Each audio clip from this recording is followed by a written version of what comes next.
All right. Hello, my name is Caleb. I am the GM here at the House of Shenanigans. It's been a little bit since we played. Um, Thanks for taking a break with us. And now, so we'll start pretty standard set of guys that we're used to here. I'm going to lead off with a little refresher here so everybody is familiar with what they did last time. Um, let's see. So you guys had, if I recall, last time you had just gotten on the um, airship that had left from Veridale, and you guys had been riding for a little bit. If I remember correctly, I believe Ulthane had a little bit of an issue, but you guys did get to jump on the airship. Sliger's, what was it? Sliger's Pride is what it was, and you guys were um, heading over, what was it, the Everwoods, I believe.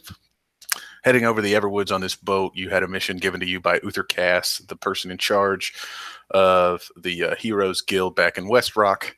And your mission was advertise. We need you guys to get the word out in an area that hasn't had a lot of requests or any requests in a long time. So he sent you guys down here to do some good work and set a foothold here so that they may call on you guys, because at the end of the day, the Heroes Guild is about making money. So you guys fly over, you guys have dinner, and then it happens. You guys were attacked by some flying humanoids who were wearing that mask with those horns that were rolling out the sides. Their names were the Snicks. Snikts, Snicks. And they fought a little bit, and you guys fought back and protected it. At first, I believe Ulthane believed that it could have been a show, like a show on a cruise show, a little food and dinner, and some dance time. He was wrong. There was fighting.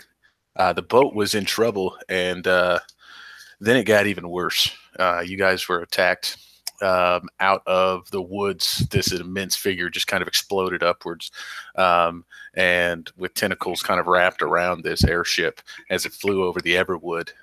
You finally got a good look at it, and what you landed on was, even though it seems a little impossible,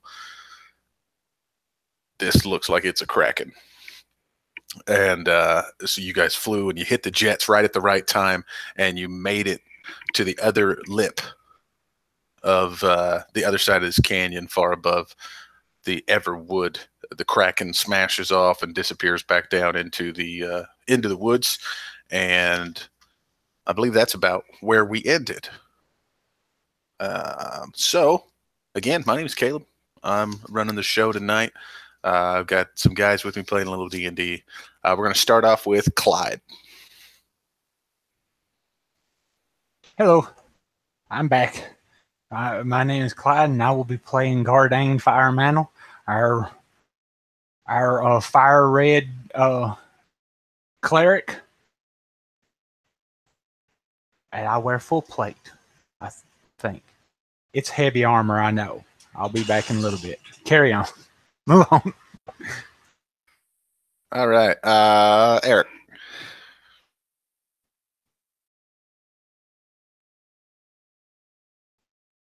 Oh God, I hate this mic. I am Eric, and I will be playing Ulthane. I was going to call him Uther. Ulthane, the unimportant brother no one cares about. I am a paladin, a vengeance paladin, protector of all that, protector of those who cannot protect themselves, and the shield, as he likes to call himself. So, average sized dwarf,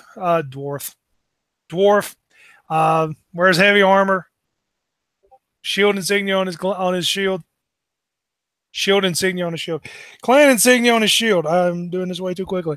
Clan insignia on his shield. Yeah, more will come. Yeah, his shield, just as a note, the shield, he has the after the fight with the Snicks, you have a little image, this etching of one of the Snicks kind of on your shield, as when you struck one down, the shield that was given to you kind of in that white space, quickly etched on a very well detailed Snick. So that has been added to the shield lately. Jimmy Boy. Hi, I'm Jimmy Boy. I'm playing Critter, the cat person. I am about 6 foot tall, pretty lithe. I am super fluffy and shades of orange in my tight leathers from wrist to ankles to neck. You can see the form of my body, but aside from that, my entire head is a giant poof ball, and so are my paws and my feet and my big fluffy tail coming out my back. So I'm currently carrying around a very, very large curved blade with me, seeing as how I have not been able to purposefully access any of my powers. My ability for speed have been lost on me, except from this last game where literally everybody around me was seeing red, slashing away, beating away at everybody. Somebody tried to attack me, and one of the metal stress balls that I was given, the Chinese balls, they gave me the other mail carriers, flew out of the sack at my hip and blocked an attack. And this has continued to be a bit confusing for me. And I'm still trying to do my best not to let the rest of my friends down. And if I recall, part of the reason why that happened with the metal balls was, I believe Gardane had cast some sort of spectral armor on you, and it had started to kind of pull metal off of your body, forming this light glaze, essentially, of this armor, and those balls kind of fell into place as well. Well, very good. So that's all for now. So basically what's happened, guys, is you guys have safely landed.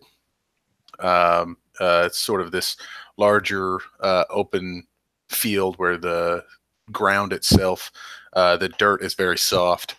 But you didn't land in a town. You just kind of landed in what would be just kind of an abandoned airstrip sort of thing, like in the middle of Brazil. You know, it's just an airstrip is out there.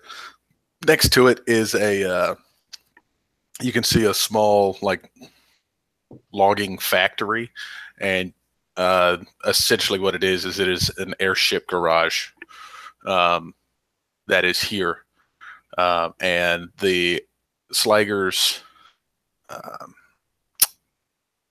oh my goodness, Slager's Pride, the second time. Slager's Pride is up on the racks, being worked on by a handful of people. They let you down, and you three get off. You're the only ones who get off. You can see there are a couple of people that seem to be waiting. There's a young woman and her daughter are standing there kind of holding on to baggage, and next to them is this big half-orc who's got a real nice dress on and a big top hat, and he's carrying just a ton of luggage, and he's just standing right behind him, and they're kind of sitting there waiting. There's a couple other groups and families kind of standing around, just sort of waiting and watching. I realize now, having better described that first group of people, that you might be interested in talking to them. I just gave up on describing everybody after the first group, so don't feel like you have to go talk to these guys because I talked about them. You're more than welcome to, but that is canon. Anyway, so there's just people there that are waiting to get on the ship. You see maybe 7 or 8 people standing around, and as you guys get off, another group kind of gets off, and this smaller ship kind of floats in and lands, and these other people who got off with you get on that smaller ship, and it takes back off. It was the little girl that had been saved. On the airship during the sneak attack. Anyway, so you guys are standing there. You get off, and the Sliger says, "I appreciate it," and he kind of holds up the flyer that you gave him in his hand, and he says, "I'll give this to somebody who might need it." Sticks it under his arm, and kind of waves over at the line of people, and they all kind of start to go over and kind of are boarding. But as you stand and turn, you look in the way as you guys were kind of getting prepared to land here. They gave you plenty of information of where to go. You guys had a map that was given to you by Uther Cass that kind of gave you a rough outline of here's the trees and here's the mountains and here's the middle of the Silver Glade. Here's where you're going. And it's a town called Kane. And so you kind of show this to the guy, and he's like, "Oh yeah, as soon as we land, it'll be right." And he shows you, and he kind of points off, and off in the distance, you can see kind of the air, which at this point is probably maybe 5 or 6. But they say, "Yeah, Kane's just in there," and the sun it's still spring here, so the sun's still pretty high in the sky.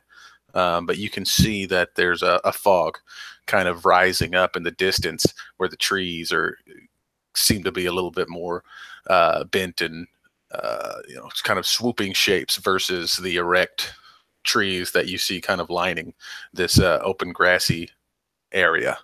And you assume that the reason that this dirt that you're standing on is soft is because you're about to go into the swamp. What do you do?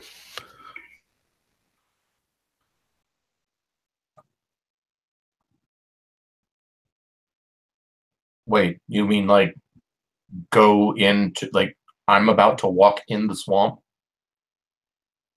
The swamp water? Are you asking Caleb this? No, okay. Wait, you mean we're going there? He says, "Yeah, it's just in there." We have a boat, right? Right, right, guys. Like this is obviously too deep for my 2 friends. Boat, please, boat. You'll be all right. We'll be okay. It shouldn't get too deep. Well, the old thing looks at Critter and goes, "Really? Short joke? I like it. I approve."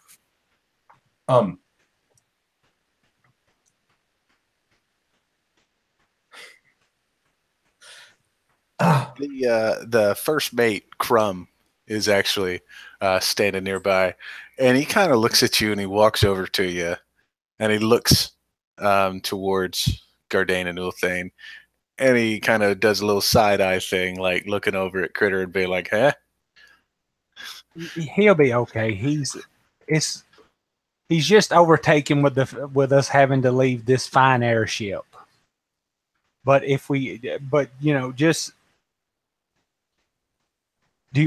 where would we rent a boat if we needed one? He says, "Most of the swamp's not that deep. The whole area is kind of like a delta where a lot of it will be just, and he kind of looks at Critter and he's like, and he kind of sizes you up and says, the deepest part's maybe around to your knees, at least until, I don't know, unless you're going out by the lake itself." Oh, well then we should be just fine. Yeah. Also, there's a path that you're going to be walking on. Huh. Well, then let's go. But who needs paths, right? I mean, I do. Right. I do. Adventure. That's what you guys are all about from the Heroes Guild. Adventure. You don't need a path. Blaze your own. Yes. But Anyway. I don't want our posters to be ruined from the water and the moisture and the humidity. We must take care of this and proper precautions. I have a waterproof bag. Let's go. We won't take the path. You have a waterproof bag? Can you show me? I'll show him my bag. I look at him, look at the bag. I then put one leg over his shoulder and my foot in that bag, and I sink my tail, and I am trying to climb up on you and ride your shoulders. Yeah. And you can feel me physically shaking. Oh. Well. Old thing looks at his brother and goes, "Come on, brother." I try to push my brother over. You end up knocking me off of him, and I get very, very close to the water, push myself up. Part of my agreement when I originally earned my powers was to not submerge myself. And in this instance of, even though I don't currently have them, I would like them back. And I'm afraid that if I were to submerge myself, I would never get them back.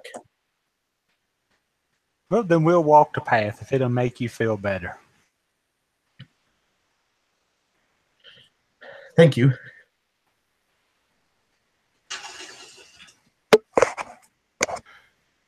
So, you guys are standing literally right next to this wooden bridge. First, you see there are logs that are probably 5 feet across that are machined cut almost, and you realize that it must be from this logging company. These things make a very tight bridge that first elevates 2 or 3 feet and then flattens out, and you realize that you're about 2 feet above where this watery soil mucky area is, where the trees are coming up out of it. Certain spots you can actually notice are deeper than others.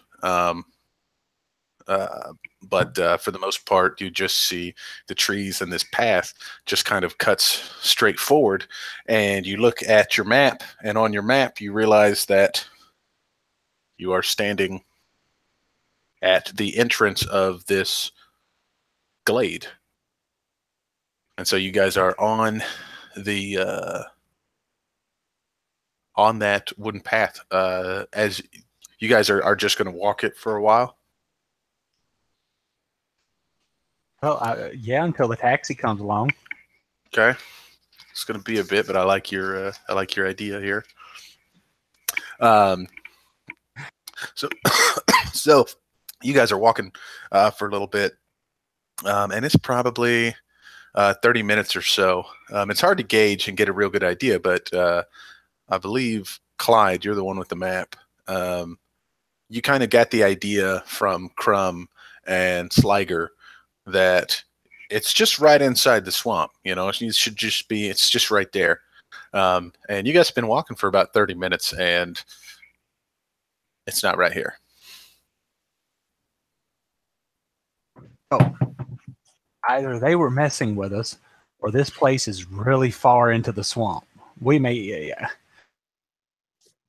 not really sure how far this bridge goes.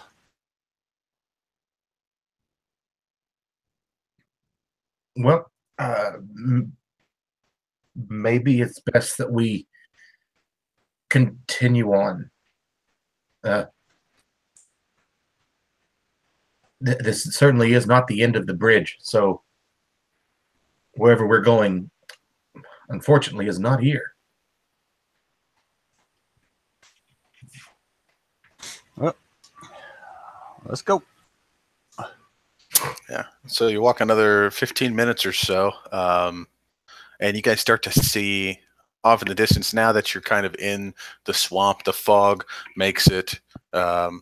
It's not hard to see here, but when maybe you would be able to see clearly for hundreds of feet, now you can only see maybe 75 to 50 feet in front of you, which is still a great deal. But in front of you, you keep seeing it. The road, and in this case, the bridge, just kind of stay static. And you guys are kind of, now you're just kind of walking in syncopation, not even realizing it, but just kind of turning your head to the left and the right, looking at everything. And then Gardane, your boot clicks.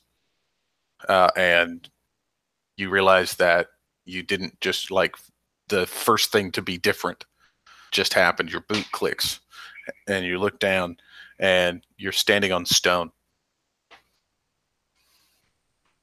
Well, we clearly we're at a different place with rock. I say we've made it, fellas.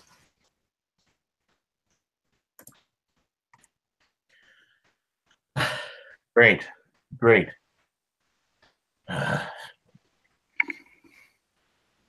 Where is this? Isn't there supposed to be something here? There's a city, I think.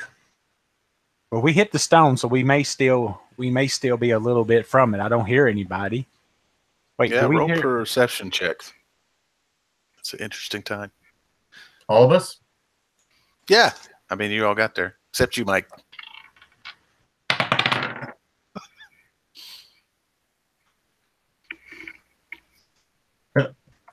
Oops. My hit points accidentally became 4,422. It's not enough. I didn't see nothing. I rolled a 1. I found the stone. That's the end of I clicked the stone. That's the end of my perception. Thane, are you joining in on the perception checks? Yep, I got a 14. Nice. So, Gardane, you do. I mean, I assume that during this time, they probably point these things out to you. But Ulthane and Critter, let's see. You guys kind of stumble upon this town, and as your eyes drift up, the fog actually almost seems to dissipate and head towards sort of the periphery of your vision. And you're looking at this, but it's not a town. It's abandoned. It has been for a long time, it looks like. Well, a long time, maybe not a long time. But the building frames are all that remains. There are no walls or roofs. The pathway that you're walking on is made out of square cut stone. That's large chunks that seem to have been, they had to have been brought here. Because in this swamp, you haven't actually noticed anything, any rocks or anything like that. So these had to have been either brought in from the way you came or perhaps by this mountain range that is on your map. However, bringing up your map, you also realize this is where Kane is supposed to be. You guys are standing in Kane.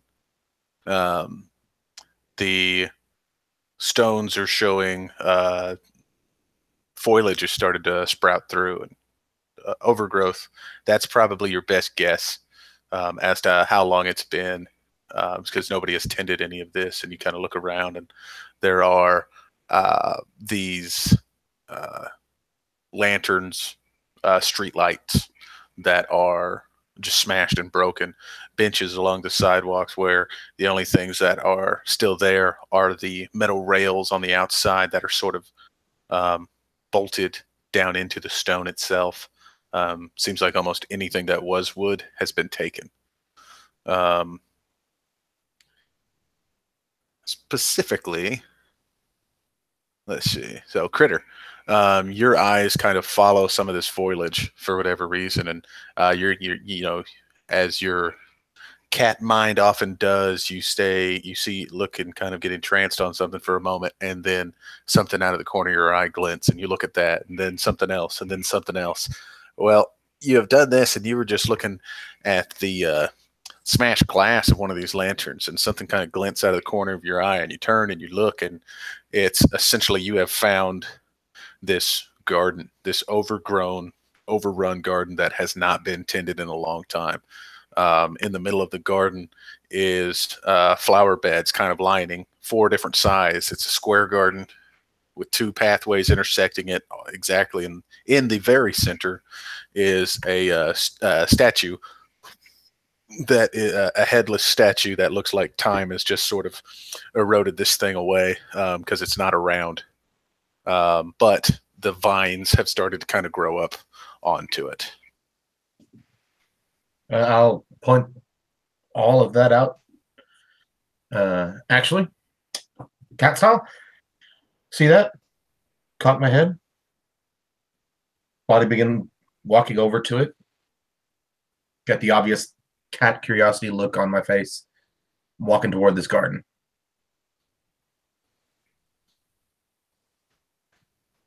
I'm looking around that. Well, I think our map's old, because it doesn't say anything about a ruined, or they don't know that because they didn't speak to it in the past tense neither. Something's afoot.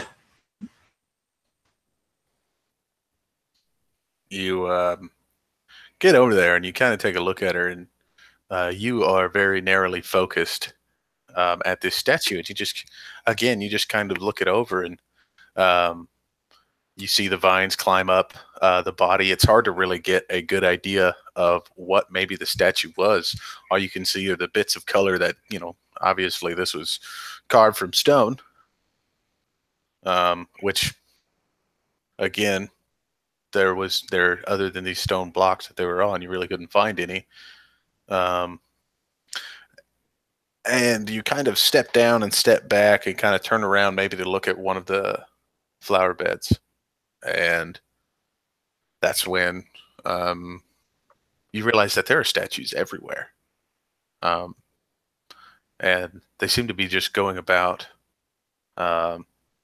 like normal things. There's one that's at the corner of the road, and he's kind of pointing across the road. There's another one who, and he looks, well dressed. But again, the head is gone. The arm seems to have fallen off, and it's down at the ground. At another point, kind of inside of a shop, you see somebody tossing dough. And this old decayed dough is actually on the hands. But the figure isn't actually tossed, like not even watching it, kind of turned out almost watching you.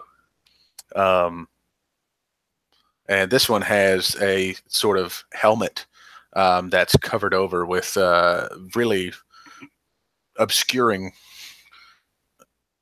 just about everything you could see. And you realize that, all of these statues are just sort of, I don't know, roll an insight. No, that's an 8.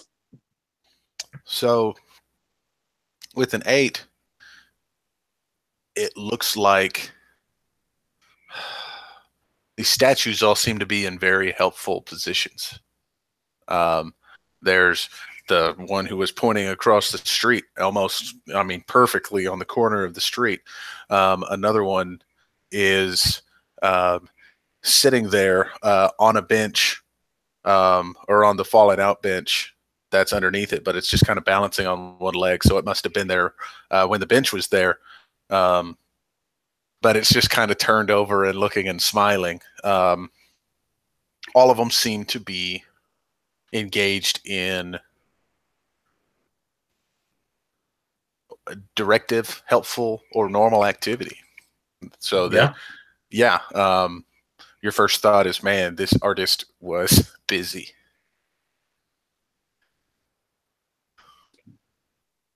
Hey, have you guys seen all of this artwork? There are statues literally everywhere. And for the state of decay that this town is in, these statues look pretty good. This artist really knew what he was doing.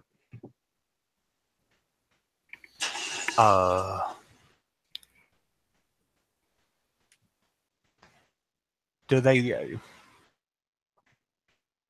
look like? Do they look natural? You mean like? Oh, sorry. Who are you asking?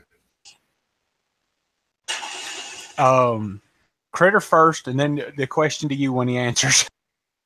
They look natural positions. I mean, looks like somebody could have been sitting right beside a guy on a park bench, and somebody over here could have been giving someone directions. Even looks as though there's a guy tossing, or would have been tossing dough, talking to customers. I mean,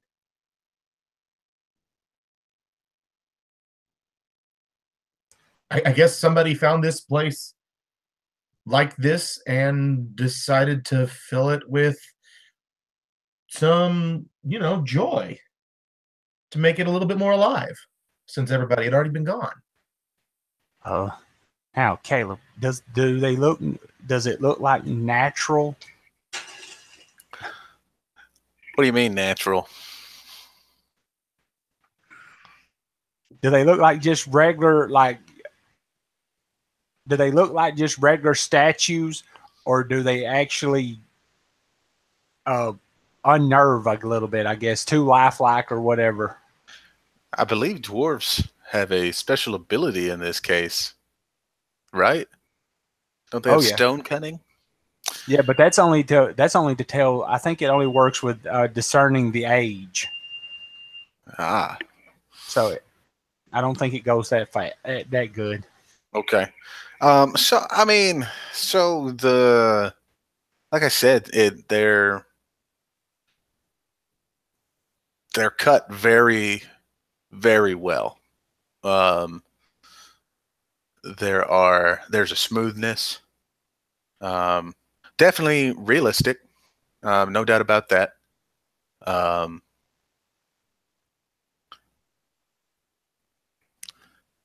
I would say that you're probably not unnerved by any of this. I get what you're asking. No, you're probably not afraid, because realistically, all of these things are in crazy spots. You notice one that is like sitting down kind of in the Atlas position with one knee down and his hands over his shoulders, and you can see his muscles are straining, and he's holding up this like bird bath. There also seems to be an architecture advantage to some of the statues as well. So they're very real, but the sculptor was very crafty. He must have been, or she must have been. Oh, well, seeing all of this, I'm gonna start looking for actual people. Just roaming around listening to if I can hear people. If this during the daytime, there should be people, right? They don't hide. So it took you guys about an hour or so to get in. So you're probably closer to like 6 or 7. And the sun's starting to go down because, again, it's spring. It's starting to go down, and you're starting to see some of the colors come up over over through the fog and cut through the swamp itself. But I mean, it's still pretty blue in the sky. But yeah, so you're looking for people? Yes. Just roaming around. I got you. So you're just walking around seeing, Are you like calling out to any, trying to get somebody's attention, or just walking around looking for people? Oh, at this point, just walking around, because just hollering seems to be a little rude. Sure. What about Ulthane? What are you doing?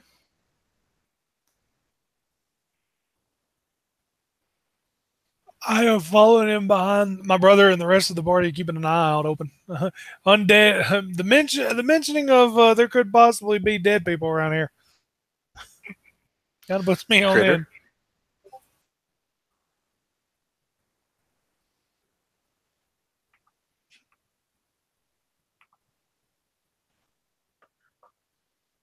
edge. I don't. I'm not the kind to actually shut out. I'll leave the group to do how they want to do, and I'll kind of wander off on my own, looking in windows. I'll knock on doors, check the handles if they're open. Is there anybody here? So there are no, like, it is mostly frames of houses now, and even some of the frame wood is gone. You actually can't see a building that has 4 walls. But it does seem like it's a large place. So every time you keep following this stone road that you're on, it keeps going for a while. So yeah, just walking around and trying to find people. You can give me a perception check if you like. 20.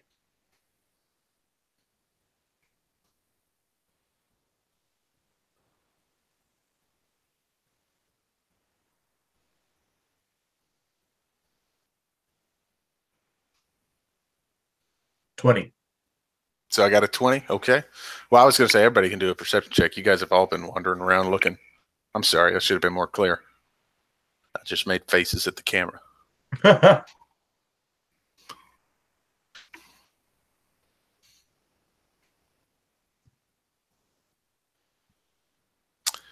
I see a rock. Okay.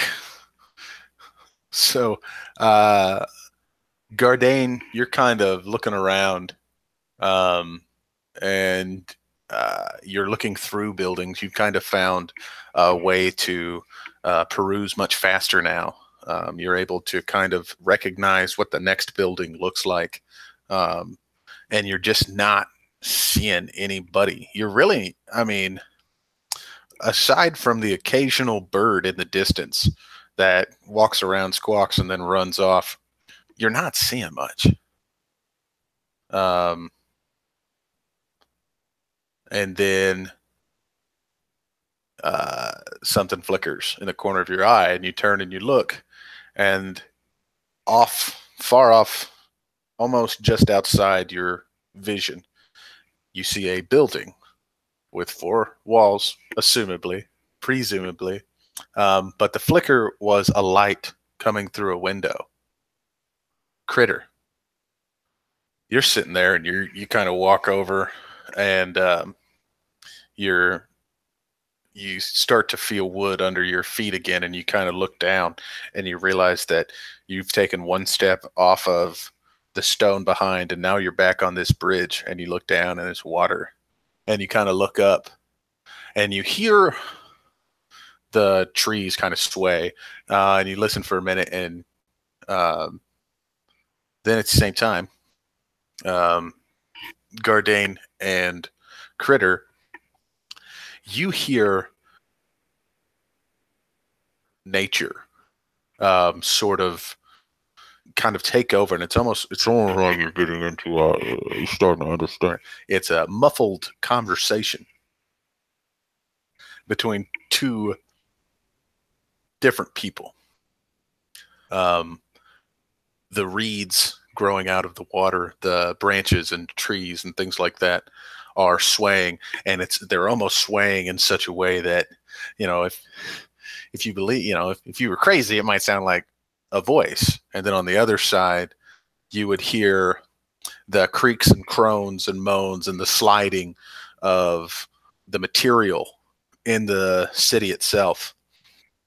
And if you were crazy, you would think that is somebody talking, and they're it's because they're never going at the same time, back and forth, and the reeds and the trees and the wind, it almost gets to like an elevated pitch where it's sort of dominating the conversation, and finally, after all, furiously waving and the water rippling and all of this, all you hear is a single like creak from the materials,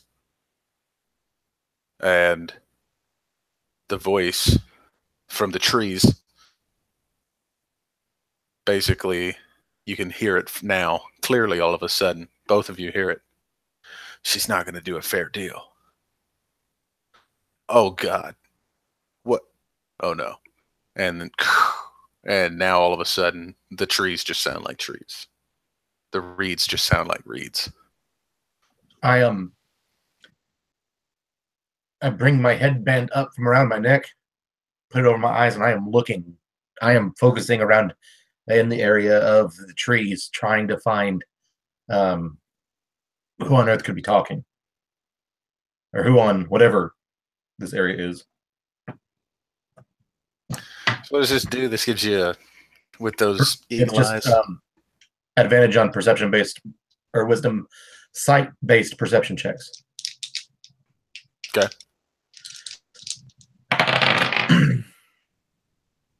Nat 20, so 24. I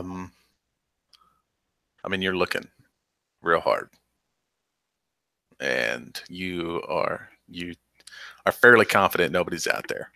At least you're sitting there looking, scanning, being real careful, and you don't see anybody. Okay. I assume I'm not with Gardain in Ulthane. I believe Gardain's had gone a different direction. Great. I will then, like, full on kitty sprint. So that'll let me go 160 feet in a turn. So I will zoom, stop, look, see if I can find somebody. Zoom, stop, look, until I can find somebody. Sure. Yeah. Eventually, you run up on Ulthane and Gardain.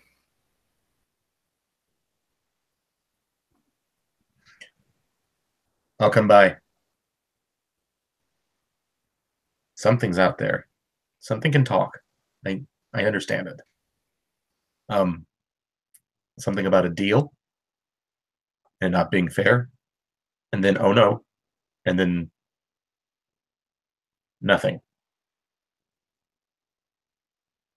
There's somebody else around here.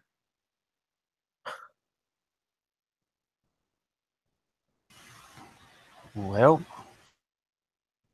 I haven't seen anyone around here, so take us to the place where you've seen them or heard them. Maybe they didn't know we were here.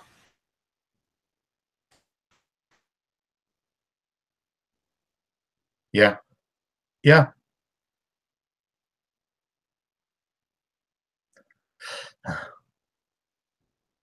Hello? Hello, is anybody here? We're from the Heroes Guild, and we've come to save the day. And that voice in the trees that you think emanated from somewhere in the woods, now you're not near the trees, and you hear that voice just the same. And it says, this will have to do.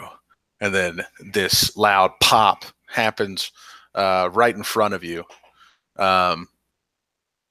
And basically smoke. It's not just this fog, but it's just kind of starting to fill the area. And Mike, what were you doing just a second ago?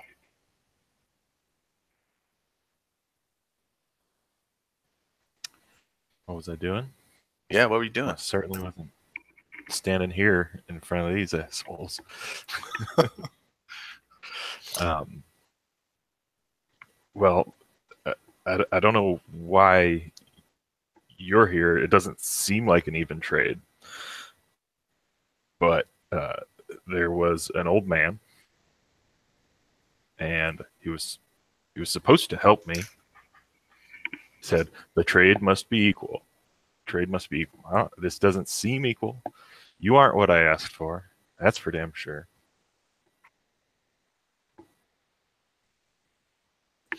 So what are these guys looking at, Mike? So, before you see this kind of awkward drow elf, dark skin, light hair. The type of person that he'll look at you, but he's never really looking at you. He's not acknowledging you with his sight. He just kind of has a tendency to stare. Kind of an outsider type. You don't know if that is by choice or just part of his personality, but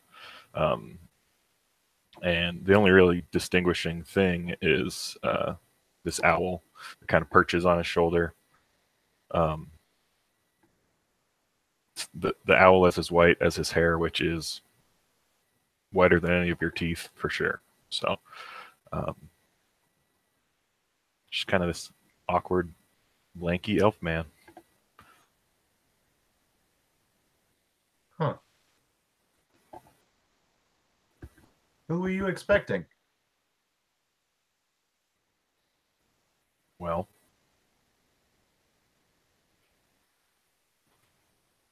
it wasn't supposed to be you. What's wrong with it being me? You're furry, for one. Well, I've seen the two of them without their shirts as well, and they're pretty furry. Well, it makes it worse.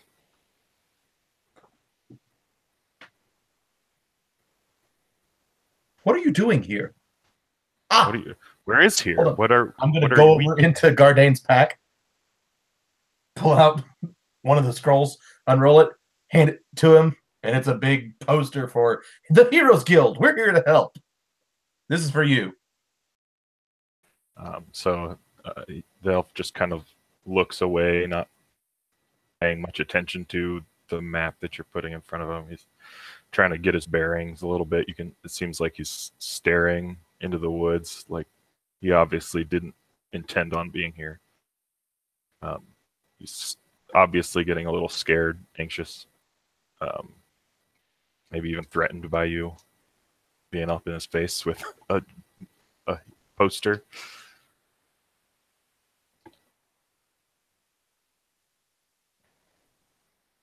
Well, it was like, are we there too? Before I start, okay. Clearly, if you wasn't expecting us, we wasn't expecting you. So,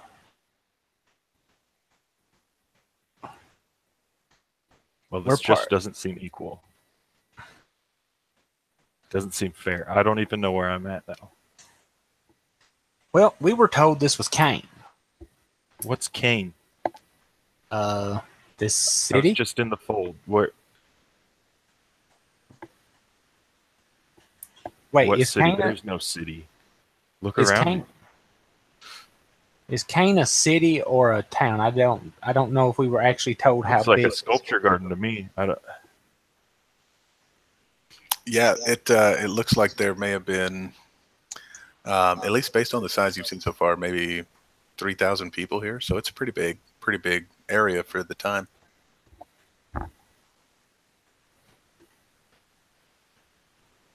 Well, now it brings up a whole nother mystery. How a town. Well, yeah. Who are you? I don't. Oh, this isn't what I asked for. I'm sorry. I'm Critter, Speedster in the Hero Guild. Speedster. My name is Gardain.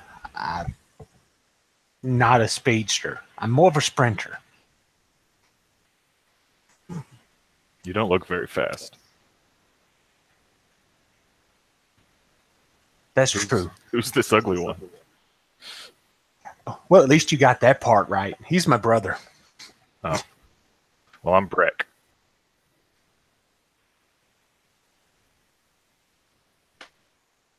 So, and since we're all unexpectedly together here at the same time, Just a big happy family. Just kind of. Breck doesn't really look at you. maybe we should figure out if there's any more people. Absolutely.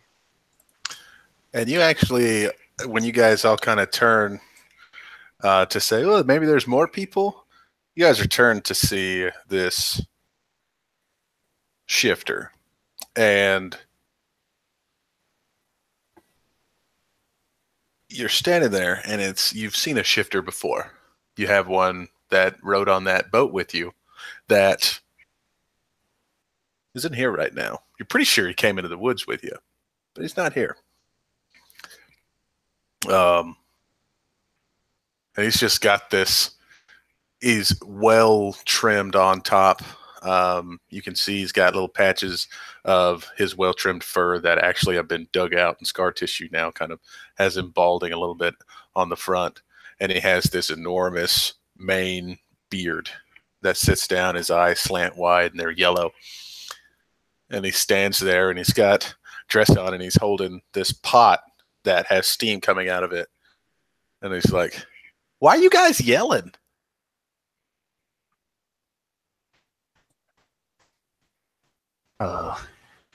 Because we're looking for people. We came here and this place looks as good as abandoned. Well, yeah, okay, it's abandoned. It's been this way for years. So then why are you here? Ah, Well, and I'll dig into Gardane's, or I'll take it away from Brick. Walk over to this guy. We're from the Heroes Guild. We're here to help. And I hold it out for him to take. and he sits there with his pot and he leans in and he kind of reads and he rubs an eye and he looks and he says, "Well, okay." And he kind of takes it now. His hands are full. And he actually holds the pan out and like puts it real close to your hand. I'll take it in my paw. Right. And he sits there and he looks at it. It's like, "Well, don't just be standing out here, guys. I got something roasted up. Why don't you come over here? I'll tell you what's going on." And he's kind of looking at this thing, rolls it up, sticks it in his pocket, and walks over to that building, that one building with the fire inside. And the door kind of opens, and the door is makeshift.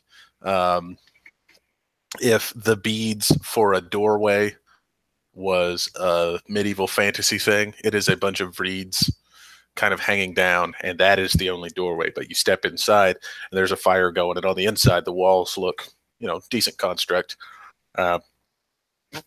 There's a something burning over a spit, looks like meat. That's pretty exciting. And he goes to the far corner, and it's just sort of a one-room section that he's got here, and he sits on this bench that he actually has made out of, that is made out of mud all the way around. And he kind of sits down on it at the far end of the spit and kind of turns whatever he's cooking over. And he says, "Where'd y'all come from?" The Heroes Guild. And he kind of shakes the rolled up paper, which he sets to the side. And he says, "Yes. Where's that?" Yeah, where is that? Oh, it's a mighty distance from here. Where's here? "Well, this here's the Silverglade. You're at Old Cane." Is there a new cane? "Well, yeah, further on in." Oh, in where? Is this some? I don't know where I am. "You're in the Silverglade. It is a swamp. It's a little dangerous. Can be sometimes if you run into, the tribes, as it were." You know what I'm saying. There's some dangerous folks out here. Y'all got to be careful. Old Cane, you just get back on the road, go in, the road will fork, take a right, head north. It'll take you to Old Cane. Or New Cane. Not Old Cane. You're in Old Cane.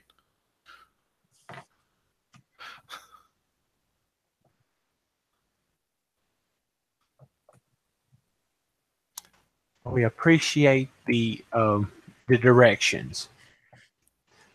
But Well, sure. by the by, what is it with all the statues? I really don't know. I'm not exactly from here. See, there's not a lot of people like me around here. And so first time I found this place, it looked just like this. So, And when was that? When was the first time? first time? You just appear here like I did? What now? What did you Did say? you come No, I from walked. somewhere else? Oh, I gotta figure out what's going on.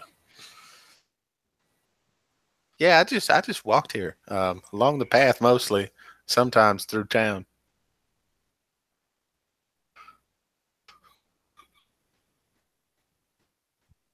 It's true. What's your name?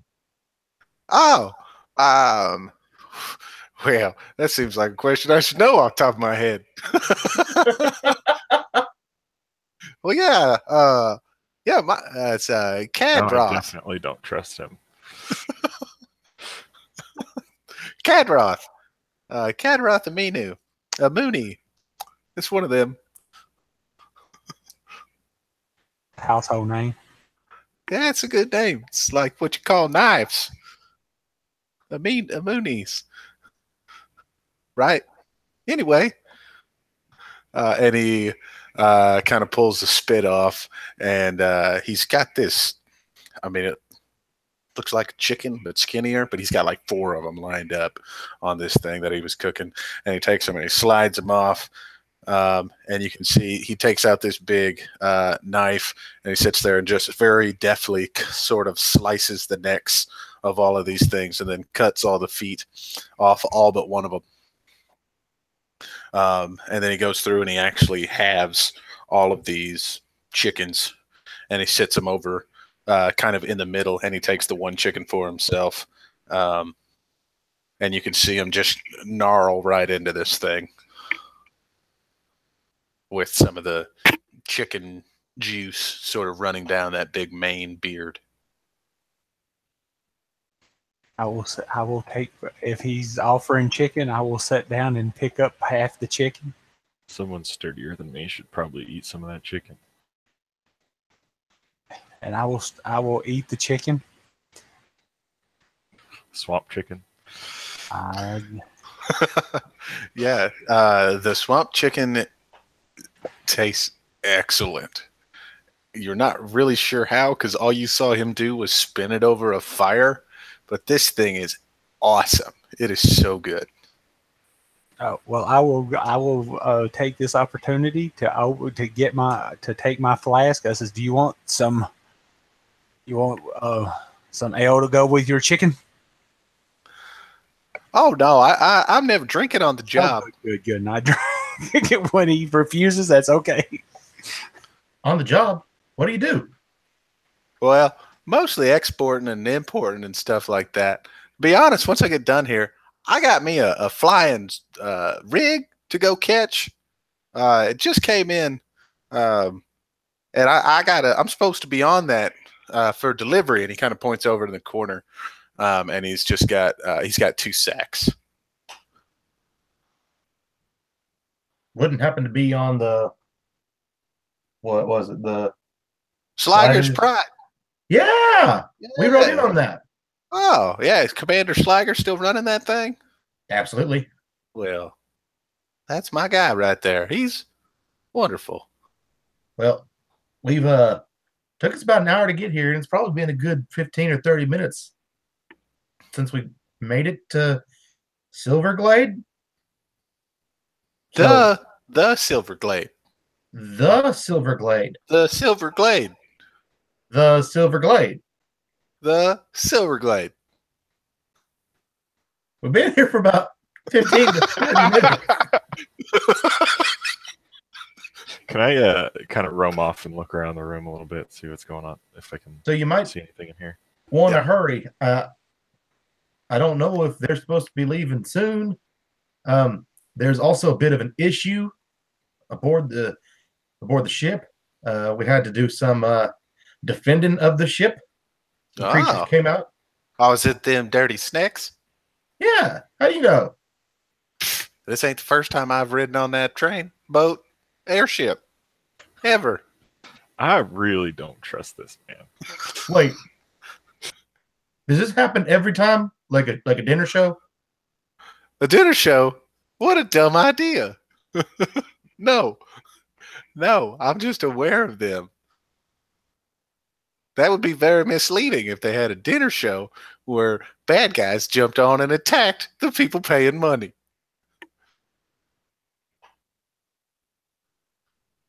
Anyway, are you going to eat that? And you can see he has crushed this chicken. It's gone. And he's actually reaching out for one of the other halves. And he may have said, are you going to eat that? But he's not looking at any of you for a response. He just grabs it and takes another bite and goes to town on this other half. I pull out my flask and take a long drink.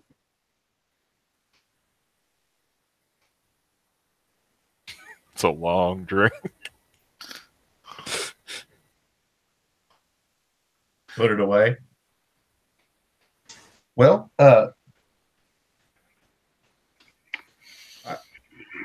so Mike, what you said you wanted to look around. Yeah, just want to, he keeps talking like he works here and like he's here all the time, but he's about to leave as soon as we're here. So seems like we can't trust him. He doesn't even know his own name. So. All right, so you're looking around.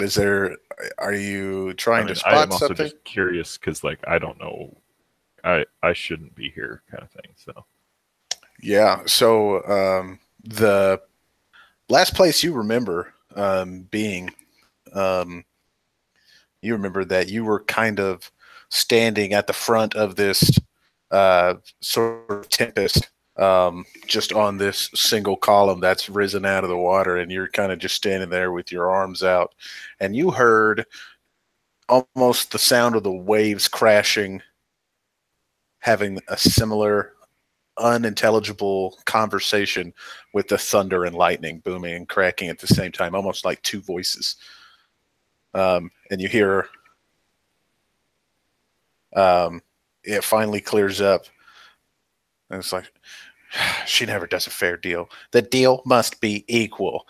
And you just see this hand, this cloud reach down and just engulf you.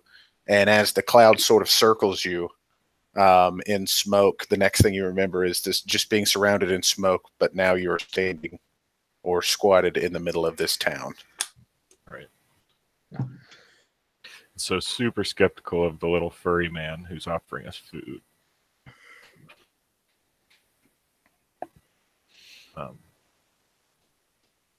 I don't know that I would even want to be inside this building right now. Sure. Yeah, you can step out if you like. Yeah. Just kind of keep looking around because I never saw all the statues and stuff. Sure. Since you guys are pretty aware of it, I would imagine they probably explain that to you. So those are pretty easy for you to see and take a look at.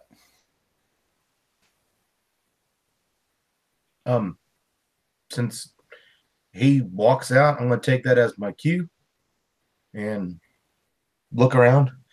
Well, I guess we better be going on to New Cane. Got some advertising to do. That sounds like a lot of fun. Are you just going to New Cane? Well, I'm sure we could find other places to go. I'm sure you could, but I don't know if I would. Saving. What's down the left fork? Well, that's the back in. I was kind of looking down the path, like that's further on into the glade. It's down the left fork. Sometimes things in there aren't so safe. So, maybe just avoid it. If you wanted to, you might even avoid Cane. What's wrong with Cane? Well, I just Cane's don't like it. Our stop. Well, I hope that the people in there treat you better, and you see him kind of grab onto his beard mane, kind of like the cuffs on a shirt, but he's just holding on to his beard. Hopefully they treat you better than they treat me. What'd they do to you? They just don't like me because I'm different, I think.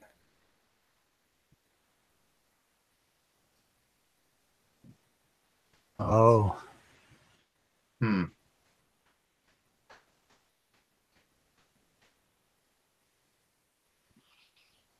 All right. Well. Yeah, I didn't mean for that to get so serious there. I'm just saying, that's why I don't like Kane. Maybe you'll have a great time. I don't know. All right. Well, Ulthane, Gardain, what do you think? Yeah, is there anything that you guys wanted to do in here and talk to this guy about? He has been answered. Kadroth? He answered every question that I was thinking of. I'm just enamored with this chicken. I'll stop eating long enough to, well, that's the place we got to go. So we might as well go at least pass out these flyers. That's what we got. And after we've passed out all these flyers, we can go back if we don't really like the place. Let me get this straight. Your mission is to pass out flyers. Yes, and so far we are doing a terrible job. Teleported to help pass out flyers. We took a boat. A fair deal. Well, I mean, sometimes we have to fight monsters. Other times we have to pass out flyers. I take this as an easier way as to fighting it. It's a lot easier than when we were fighting that tentacle monster. I think it's the Kraken, I believe they called it, a hold of the ship. I'll take handing out sheets of paper than fighting the Kraken. I agree. Fair enough. Ulthane, anything? You got any thoughts here? Well, they've just been sitting here watching him go between. He was ready to leave the moment the dude sounded crazy to him, and he was just like, the whole time his brother walks towards him, he just has that no. It's like, okay. Hey, this chicken is good. Y'all should eat this chicken. Can we take some of this with us? You can have what's left. There's 1.5 half chickens. Oh, well, y'all don't. I will put them in the sack with the flyers. There we go. Let's go. The flyer's all greasy for the road. Says you might have been the wisest person in our family, but you are the dumbest. But this will keep the chicken from getting wet. Have you ever ate wet chicken? It's terrible. Ulthane just has that blank stare in his face, just like. And I close my bag. Exactly. On to New Kane. This is the reason why Mom liked me more.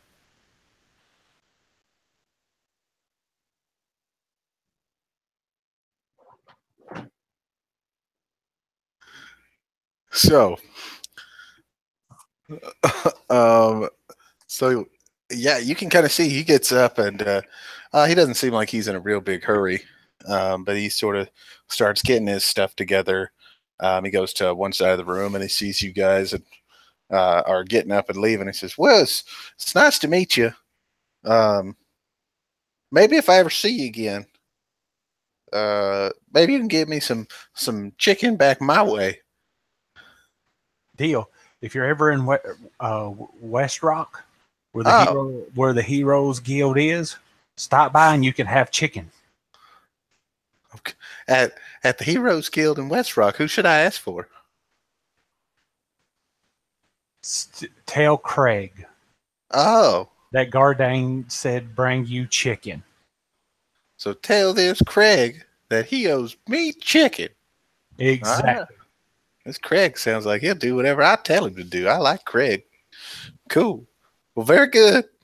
Y'all have a nice day. Be careful. Turn right. Keep your eyes on where you're going. Be careful who you talk to. You can't trust everyone in the glade. And he walks over and he scoops up the 2 bags and he's got all his stuff and he kind of stands up and he's holding both of them at his sides. And he says, well, see ya. And he kind of backs out the door and walks back the way you guys came and disappears into the fog.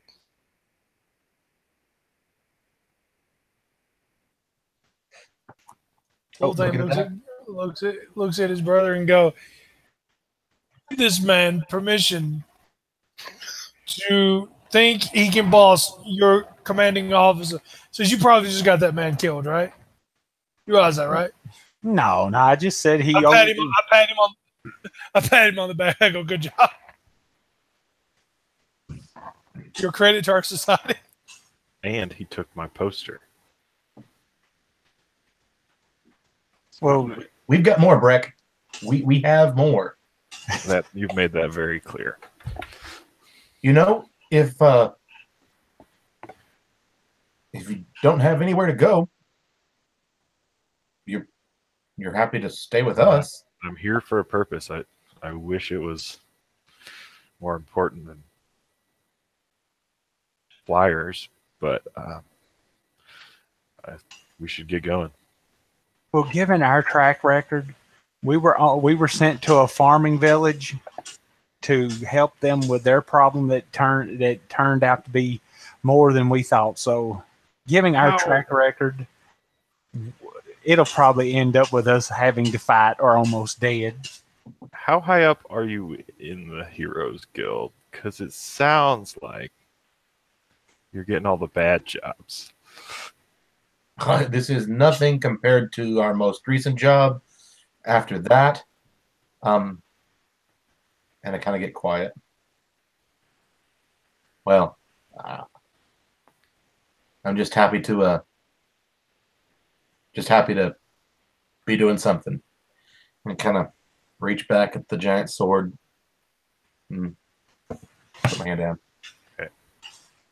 Like I said, after the other stuff that we have done, this I'll take.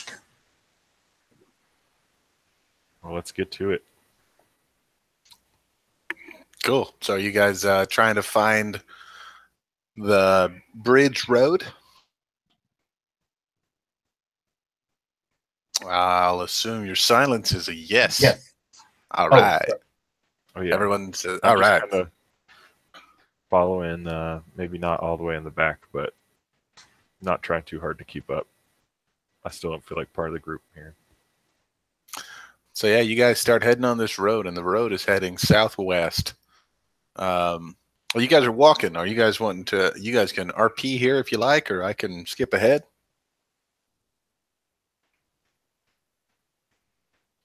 Bum, ba-da-dum, bum, bum. Skipping ahead. Yep. You guys find yourself at a fork in the road. One goes straight, one turns right. You know, Kadroth said, "Turn right." Sounded Right. like left was more interesting. Right. You And know, I agree. any man Absolutely. that cooks chicken this good can't be a liar. Let's go right. Did your leaders become your leaders by following orders or by being heroes? We're big heroes. We are advertising for our guild, friend. The world needs to know of us, so we let them know. Well, I'm here to help. I'll go where you go. I tell you what.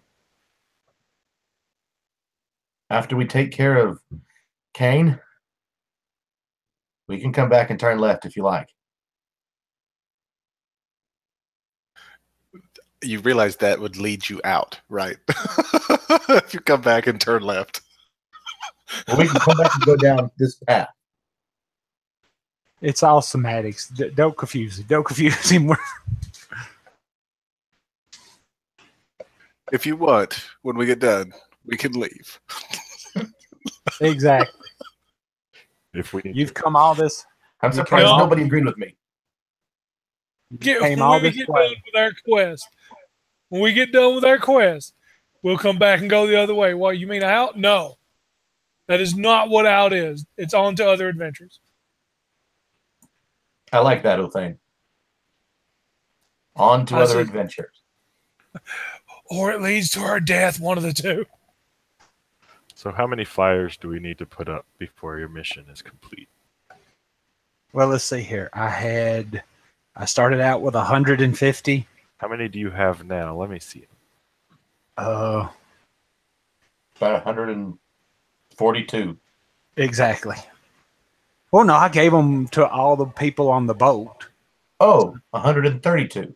So I don't know how many were. I don't know how many people were on the boat, and then I gave them out to all of the people who, especially the dude that was like Orville Wright or Orville Redenbacher, whichever one. You know, the Wright brother, the fella who ran the museum. I gave them all out to them, and everybody at the museum.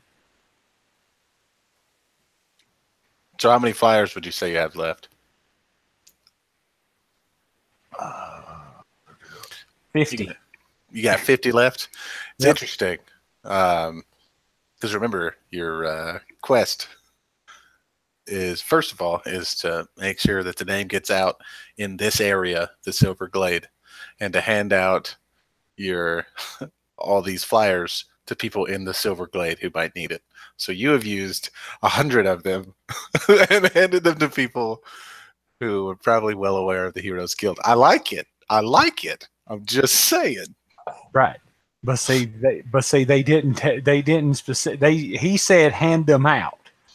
So I handed them out, and see, by this way, I'm pushing our brand out because all these people could be just here as tourists. You're right. So then, I can't now argue they're- that. Nope. so somewhere in some obscured place that we don't know about, there could be a place. Hey, I got this flyer for this Heroes Guild, and there it is. I'll get a raise. There's no chance in hell you're being paid more than me. Oh. So you guys decided to turn right and head to New Cane. Is that correct? Yes. Cool. So you guys are kind of walking for a while. Kind of again getting into your habit of, you take a step, you look left or you look right. You're, making sure that everything's kind of safe. Except probably you, Breck. My guess is you're probably more than anything just kind of looking down at your feet, wondering how the hell this is what passes for this situation. Like this is, no one's ever told stories like this. This hasn't been the outcome ever. And out of the corner of your eye, you see now the sun. You guys are closing in on 8 o'clock, and the sun is coming hard down at a 45-degree angle. And if you sat there and watched it for 5 minutes, you'd probably be able to see it move. Like it's moving pretty quick here. And so your shadow is cast out over the water here. And you're walking, and every once in a while you pass a tree, and you pass one specific tree, and your shadow stops. And it kind of pokes its head out from behind the tree, and then you see it sort of slithering or swimming on top of the water, and it kind of disappears out further into the swamp off of the bridge.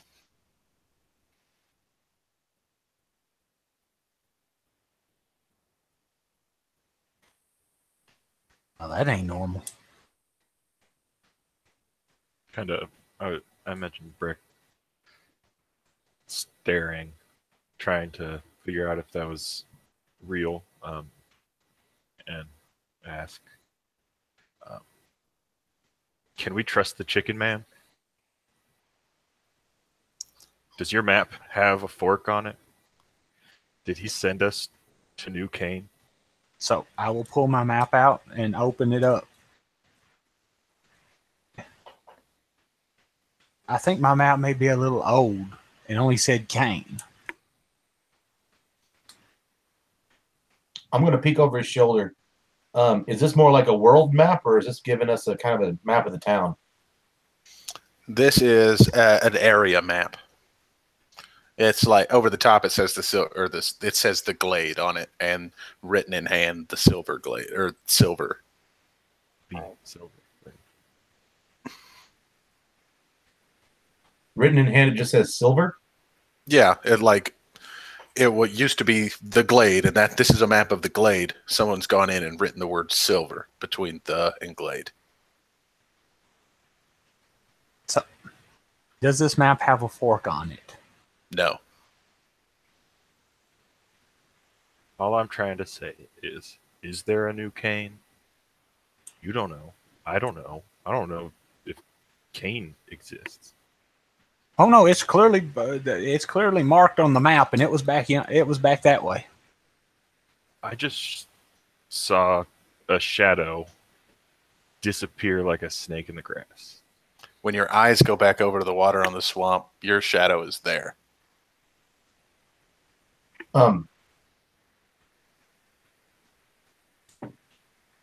Kadrith said, "Keep your eyes on where you're going."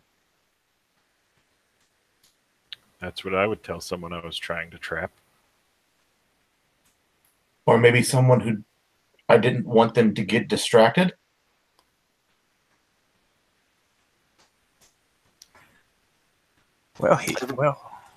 Everyone make perception checks. Go ahead. I was going to ask, how long did he say it would take us to get to New Cane? Nobody asked. He didn't. He didn't say. Damn it! I was busy with the chicken. Wow. This is getting worse with the chicken. I'm loving it. It's getting busy. Chicken. All right.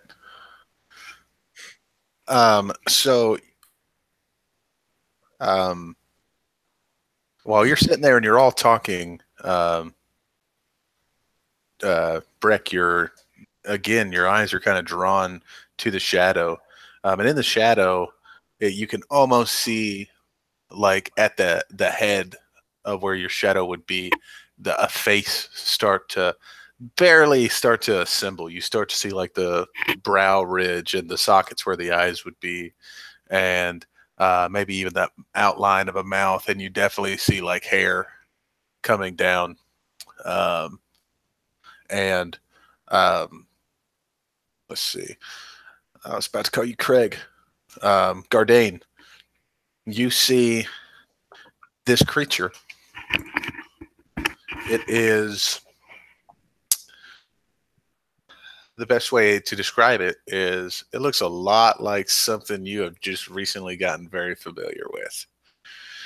There's some sort of skinny, bony chicken that is maybe maybe a duck might be a better way to describe this versus a chicken, but it's kind of on the water, and you see it just kind of come out of the muck, and it floats underneath the bridge, and when you wait for it to come out the other side, it does it, and then you see it bloop, pops up from out of the water, and it kind of turns around and looks at you, and then turns back around and starts to swim back off into the swamp itself. Ulthane, you are hearing in your head, you're hearing this loud overture again, this conversation that's going on from two different people. This time it just sounds like muffled words, kind of like Charlie Brown's adults if their faces were covered. And it just seems like it started very low, and you can necessarily make it out, didn't know what it was.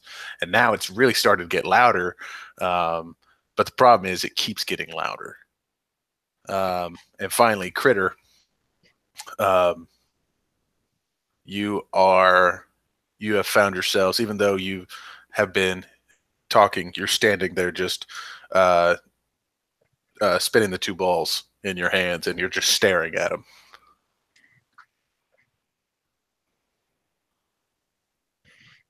I'm just staring. It's making me very nervous. Trying to calm myself down. This is becoming a lot. And in the past, I would have sprinted. I would have gotten my group away somehow. I would have done something. I would have started protecting. I would have started fighting. I would have already chopped off the heads of whatever would have been around here. And I just can't. And I reach back to that blade, and I put the two balls into the pouch. I pull out a potion from another pouch, and I uncork it. And you can tell that this blade, holding it in one arm, it's just too heavy. And I've got the potion in my other hand, and I'm watching around.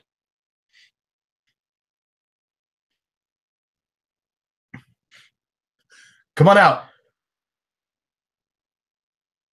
We hear you. And I'll take some steps on the path, dragging the blade behind me.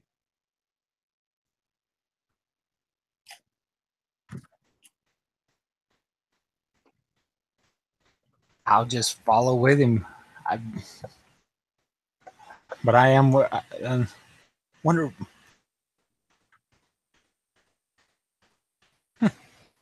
And I'll just keep going on. I'll follow behind Critter. He seems to be a little upset with something. Yeah, I do not like this swamp. We should get to the city, if it's even there.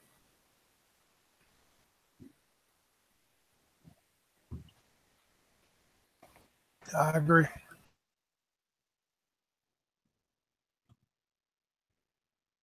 So I'm moving. You're moving what? I'm moving. I'm going down this path. Okay. So you guys are you attempting, trying to make sure as a group that everybody is not getting distracted, or tell me how you're traveling. Like Obviously it sounds like quickly. Breck is kind of nervously petting the owl and like looking down at the owl and just kind of focusing on that and walking, trying to keep pace. But they're all short, so well, two of them are short, so I can keep pace pretty easy. Just hoofing along, trying not to be scared of the things they've seen. I'm moving, and I'm probably not focused on my group right now.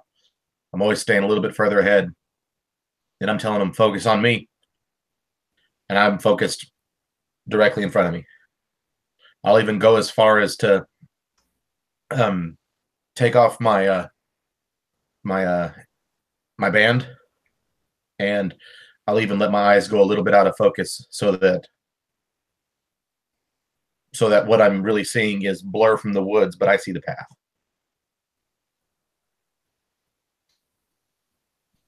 And I've got my axe in my hand, and I'm looking around every once in a while, but I just keep moving forward.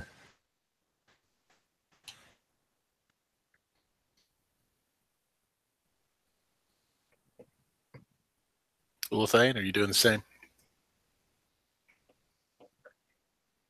Yep, have my shield over my shoulder, from over my shoulder, and go with them. Okay. Very good.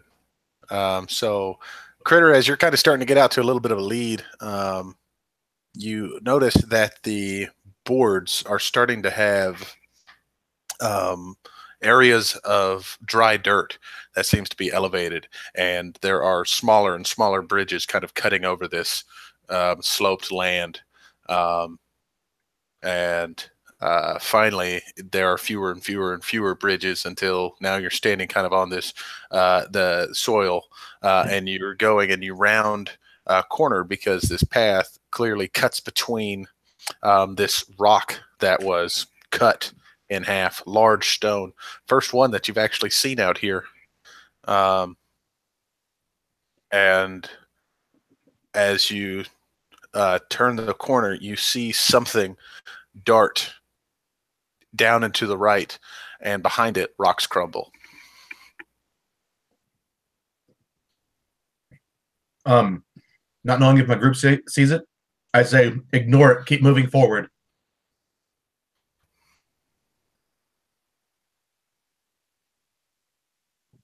Does everybody ignore it?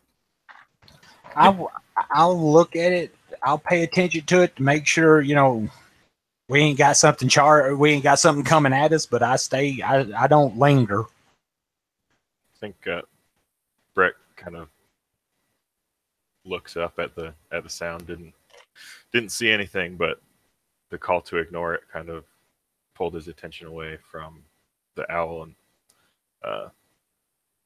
tried to figure out what he was talking about.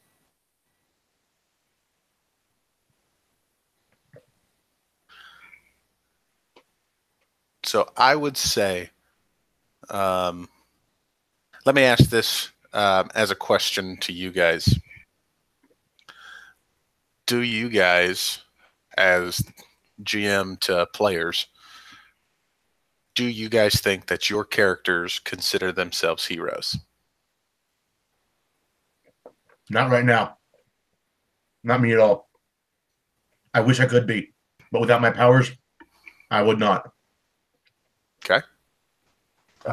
That's why I'm effectively running and making them follow me. I don't put myself in the category of hero, but I do try to do as much good as possible. But as far as like I'm a hero, no. Yeah, I think Brick certainly feels more like been hoodwinked and is in a bad situation more than he feels like he's in control or that anyone is in control.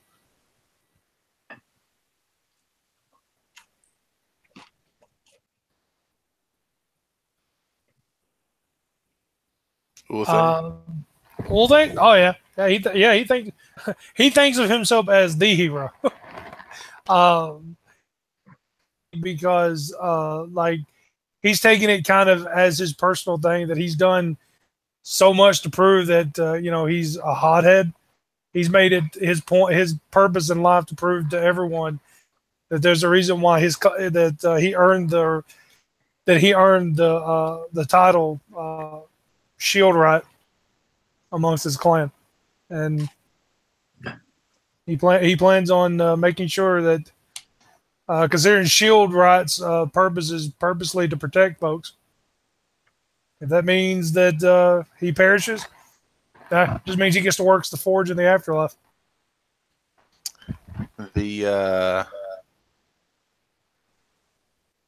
Give me a wisdom save. Everybody? No, just Ulthane. All right, hold on. Let me get it up here. Oh. Make it a disadvantage. All right. Ooh. Well, that's a nat 20, and that is a 16. So you get a sense that it just in the instance as you're passing by this, you get just this brush of like pride, and you turn and you're like, well, if Critter says not to look at it, I'm gonna stare this bitch in the face. And you turn and you look and you just see this collapsed cave, and through it maybe just a tiny poke of light, cave entrance I should say. And it is up to you because you did succeed. Mm-hmm. But there is, you are aware that you were being drawn to something down there, and it tugged at your hero inside of you. Like it tugged at that. Oh, you think you're a hero? So, do I get the sense of danger that where Critter and all of them are running is danger? So Is that you what don't you're saying? sense danger in. I mean, in your current experience, yes, this seems of like you guys just had some weird experiences. You've been having the water and the trees talk to each other. You know, you've seen this, you've heard this. Everybody's had weird experiences, and so that in itself is dangerous. But in this moment, you do not sense danger behind that door. You get this just sense of maybe belonging, but there's something inside that cave in that is calling out to you. Whether you choose to listen is up to you. Old thing, considering he'll make sure that he'll be the one to stop at the back, and he starts to run, and then just like you said, that feeling to stop. He literally he stops and he looks back towards the group, and then he looks down the tunnel and he goes, and he calls out. He goes, "Stop! Stop! I don't know what it is, but something down here is calling to me." And I look at my brother and I go, "I'm not going to let it go. You guys go on if you desire." But with that, he says, "Be it good or be it bad, whatever the outcome is, I either work my grandfather's forge or I help whatever's down there." And he goes off down in that direction. Doesn't even wait to see if anybody follows him.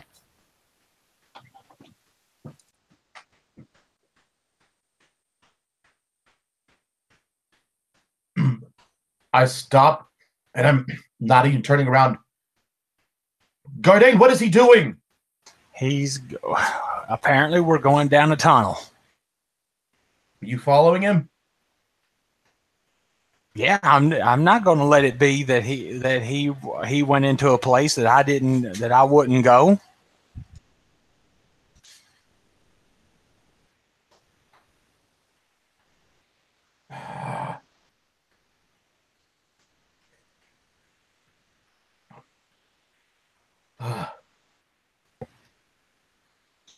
All right. Since I'm losing my group, Yeah, it's just you and the new guy now. So Does seem like a bad idea, but please don't leave me alone out here. Breck, I'm sorry. I close my eyes and I turn around back down the path and I look at him. I've got to go with him. I don't think the tunnel needs flyers. I don't either, but somebody's got to stop him from killing himself. Oh. Well, maybe at least you're a hero. I guess I'll go with you. Does he have any weapons visible on him? Breck? That's a good question. I feel like I would at least have a knife or two. I know drows have a short sword proficiency, which I was thinking a short sword might be useful. But I did kind of come here miraculously and planned on leaving that kind of in the hands of the power that brought me here. Because where I was, I didn't have physical weapons, so. Oh. And confusion is on my face. I've got my owl.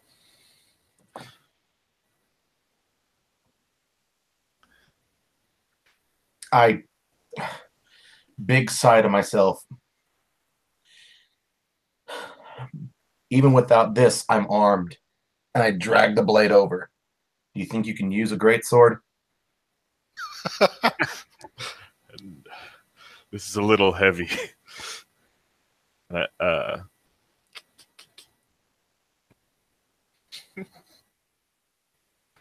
I got a crossbow. Oh wait, could I still probably have shoot a- crossbow. A tchotchke, too. If you want to throw something. Then I would also say like something along the lines of not exactly unarmed and do what can prestidigitation do here? Oh, I'll just shoot a little puff of wind into his face and like this fur kind of blows back across his face. Just kind of the way that you like an animal is like scared of a vacuum or something, just kind of like toying with him a little bit. can you make that bigger? Yes. Never yes, I mind. can. Okay, let's go. And All right. still dragging dragging the blade and having the potion in my hand with the thumb Giant over the sword. end of it. I start marching in that direction. And so you guys, luckily, the two that went in first are naturally slower. You actually catch up to them right as this cave entrance just gradually opens up. And you realize now that you've been going down for a while at a fairly steady slope, like it disappeared into this rock, and you've been going down for a while, so you feel like you have to be under the swamp. But everywhere you look around you seems like densely packed dirt with stone and rocks kind of muddled in there. You see the dwarves standing kind of at the precipice of an even steeper slope. And Gardain and Ulthane, you're probably the one in front, and you're kind of standing there and you're looking down, and you see this thing kind of looks like it's a chute that goes downward. Ulthane, give me a perception check here. If it deals with stone, do I get advantage? Yes, that's fine. Okay. There. Ooh, 22. 22. So you're actually seeing the stone in here are definitely, they look like rocks. But again, this is a little strange because you're in the swamp. And then the thing that you're sitting there and you're just like, these are all just rocks. And you sit there and you linger on a rock for a little bit longer than any of the other ones, and you see it vibrate. It seems to do that every once in a while. Just seems to shake, and you sit there and you are now kind of feeling this, and it seems like the cave itself every once in a while gets, it goes.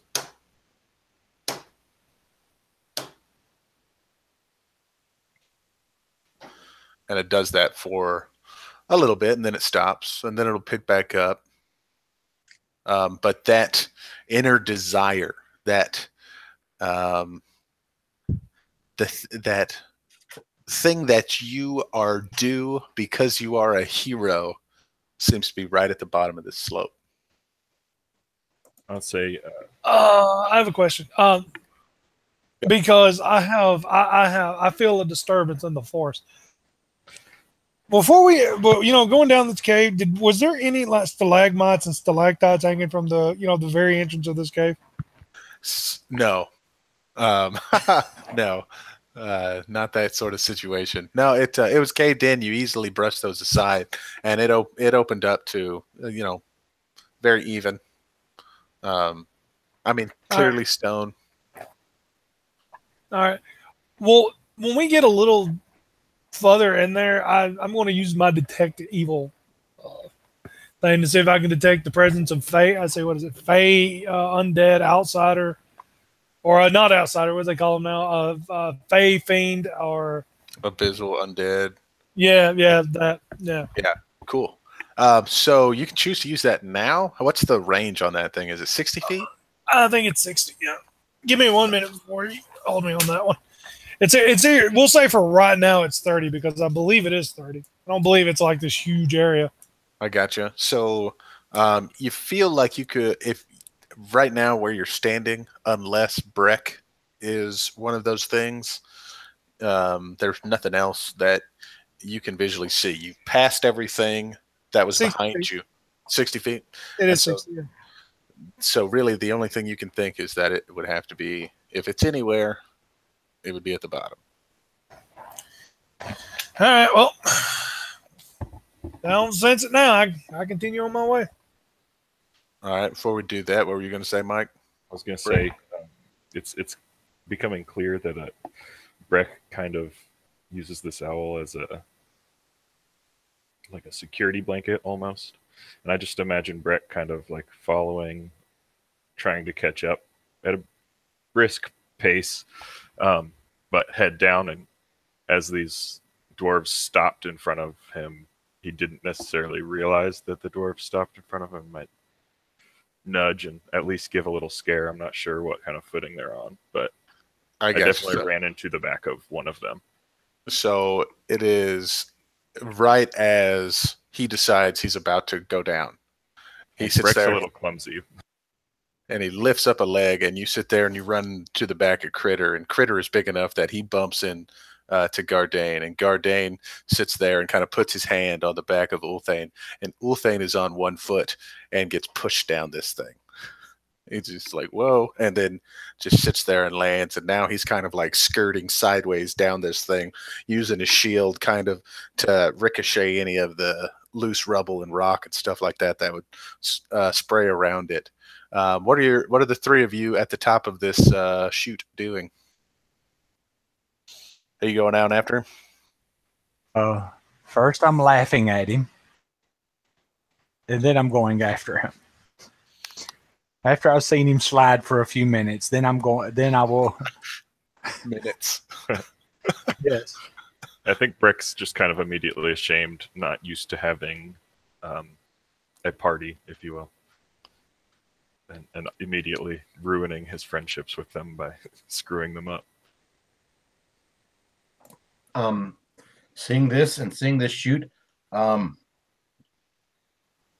I down that potion and immediately went big sigh after I'm done with it. And you watch effortlessly that sword goes up on my shoulder. I lock it in place and I'm ready to brace myself and climb through. So it's more of a slide down than a climb through. Because I think this is actually pretty badass. What Ulthane's doing is he's got this shield. He's just kind of tucked behind it, and he's kind of using it as a sled, but he's kind of in the superhero pose behind it as he's just going down this thing. I'm imagining like a Super Mario 64 slide level. Yeah, skidding down. Yeah, like having to can't jump. quite stop yet. Picking up too much speed. But yeah, he actually gets to the base and he slides out, and one by one, thump, thump, thump, thump, thump, you guys all bump into the back of him, and he actually bumps into the leg of something. And as you pull the shield aside, you see this thing kind of scamper forward. And you sit there and you look at it and you're like, oh shit, we've found alligator or crocodile den. And you're looking at this thing and you're like, wait. And it starts to sit there and kind of turn its head, and it's got this like blunt stopped. It's not an elongated face like an alligator or crocodile. It's just got this sort of domed rounded head, and you notice it's got 6 legs. And you sit there and turn around, and right before it makes its full turn on you guys, there it is, this thing. And in its mouth, you can actually see it chomp, and stone falls out. And we're going to take a 5-minute break and then roll initiative. Huzzah! Monkey boy. Huzzah!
No.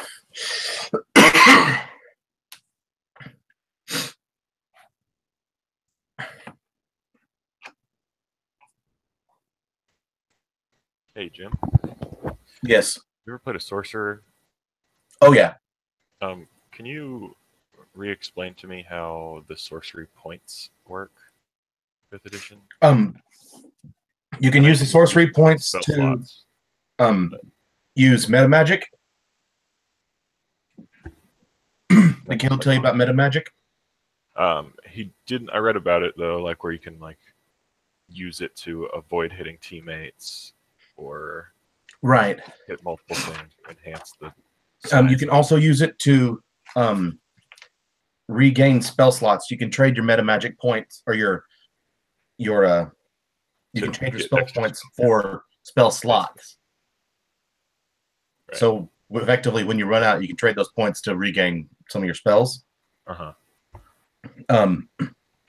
Do you have on your sheet which of the meta magic? I didn't pick 2 because I didn't know exactly what we'd be doing as far as combat goes tonight. So That's all right. Do you see yourself being a? Have you picked spells?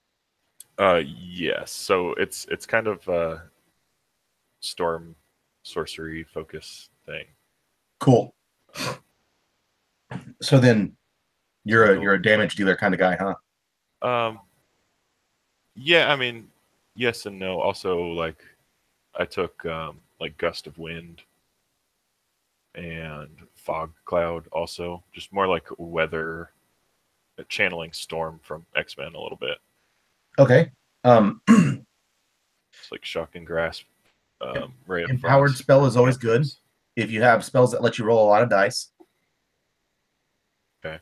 Because you spend 1 sorcery point, and it'll let you re-roll a number of dice equal to your charisma modifier. Word. Like in addition to, or like to change? To change. For the better. Okay. Oh shit. Creature takes 8d6 from lightning bolt.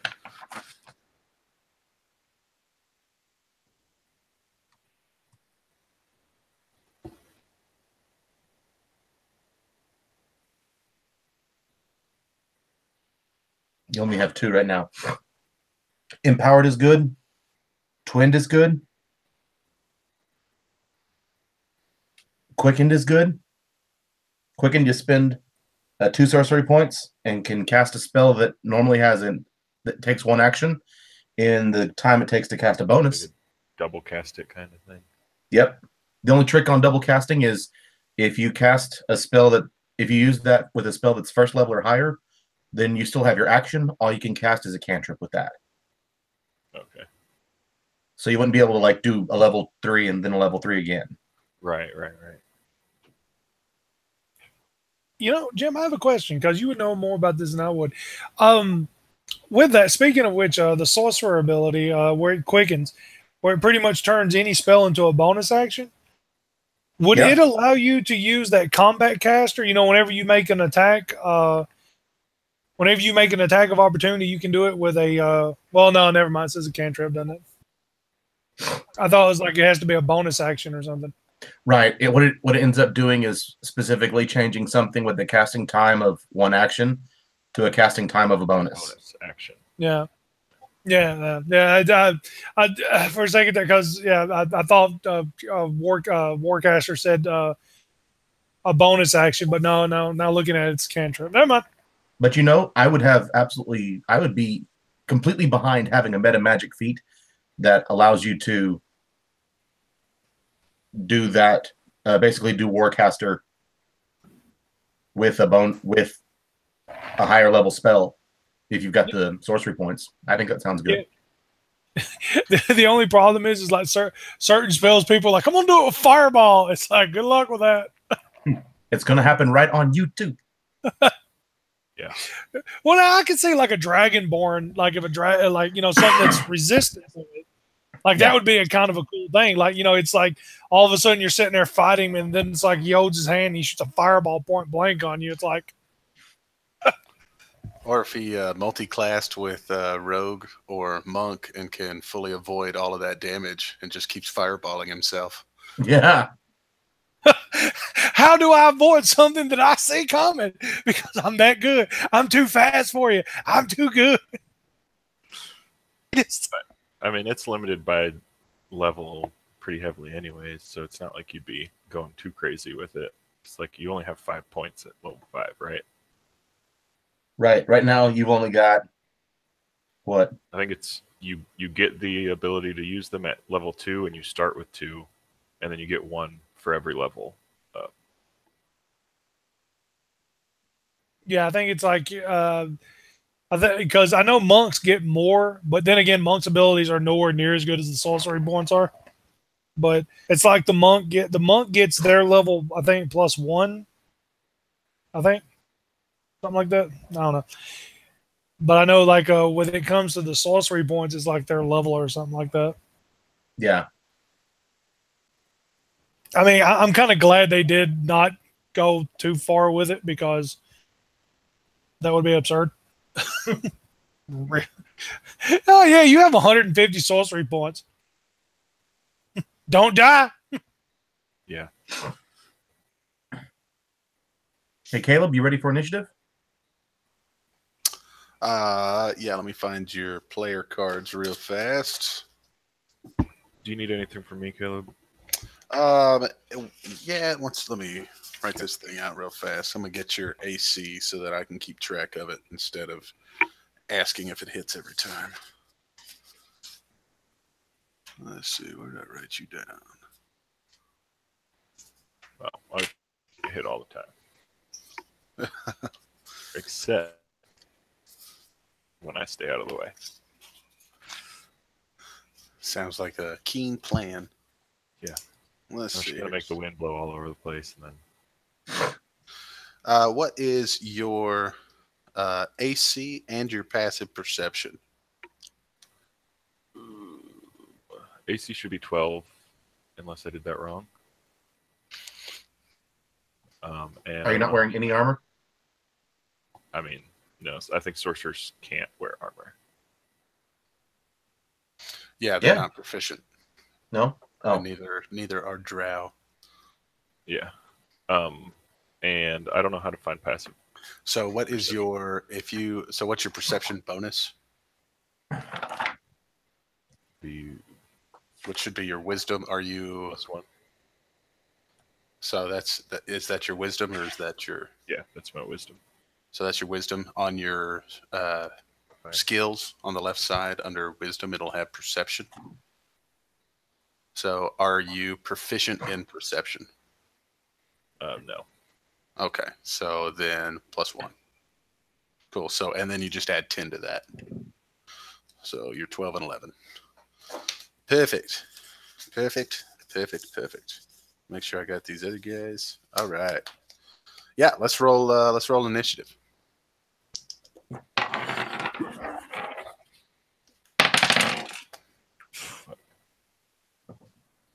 It's a big 9. magic number for me tonight.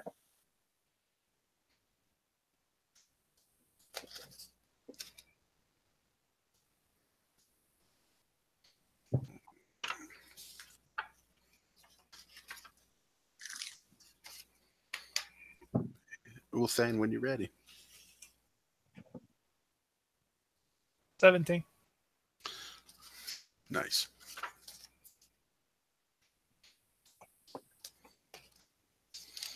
All right. So you kind of slide down. You see this spiny, six-legged creature make its way all the way around, and it's starting to kind of turn towards you.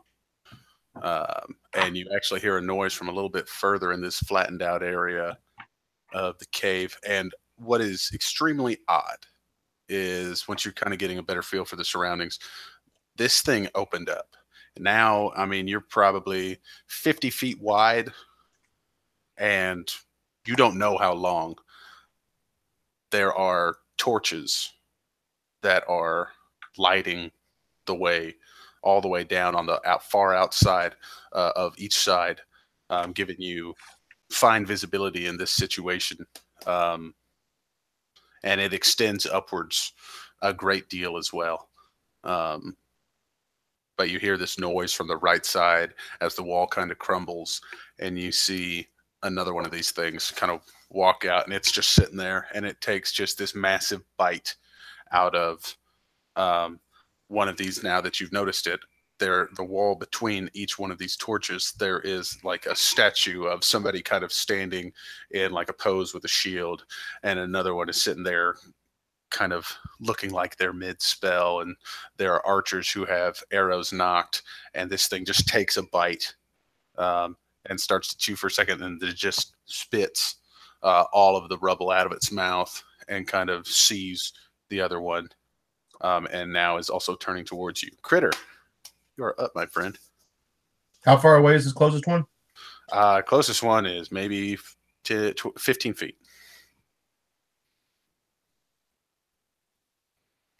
Okay.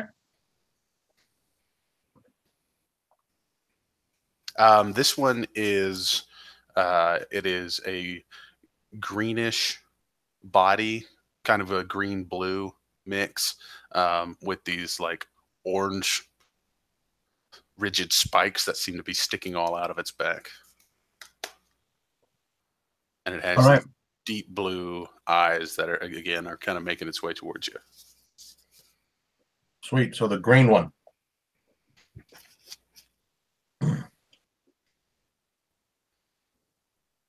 Ooh, can I spend 5? I can't spend them right now. That's right. Cool. I am move up to it to engage, and I am going to swing for the fences.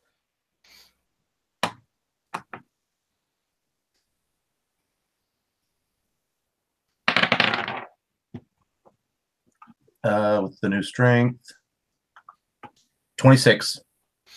That'll hit.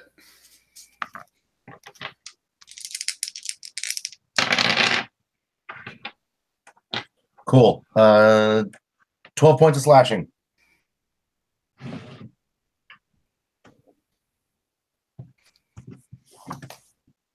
Very good. What now?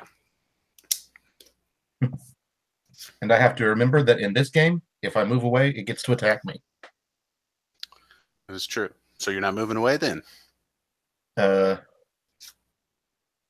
I'm going to I'm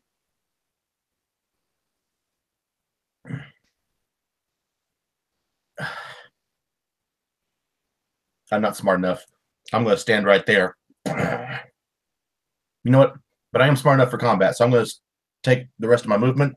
If it's 15 feet away, I've still got 25 feet of movement, and I'm going to move around to the other side of it. Okay, trying to gain a position on it, or at least set up position on these other two for these other two guys. Okay. Gardane. Okay. So I'm going to move up a little bit. Something I have not asked about my little branding. Does this work like the spell where I have to sacrifice a spell to make it do more, or does it kind of gain power as I gain level? So the second part of that question, you're not sure. Exactly. The first part of the question, you can cast it for free and get the normal bonuses, or you can cast it, use a spell slot, and for each slot, let's say, and I'm pulling this one, I'm just making this up right now. We may go back and change the rules on this, but I'll say if you cast it,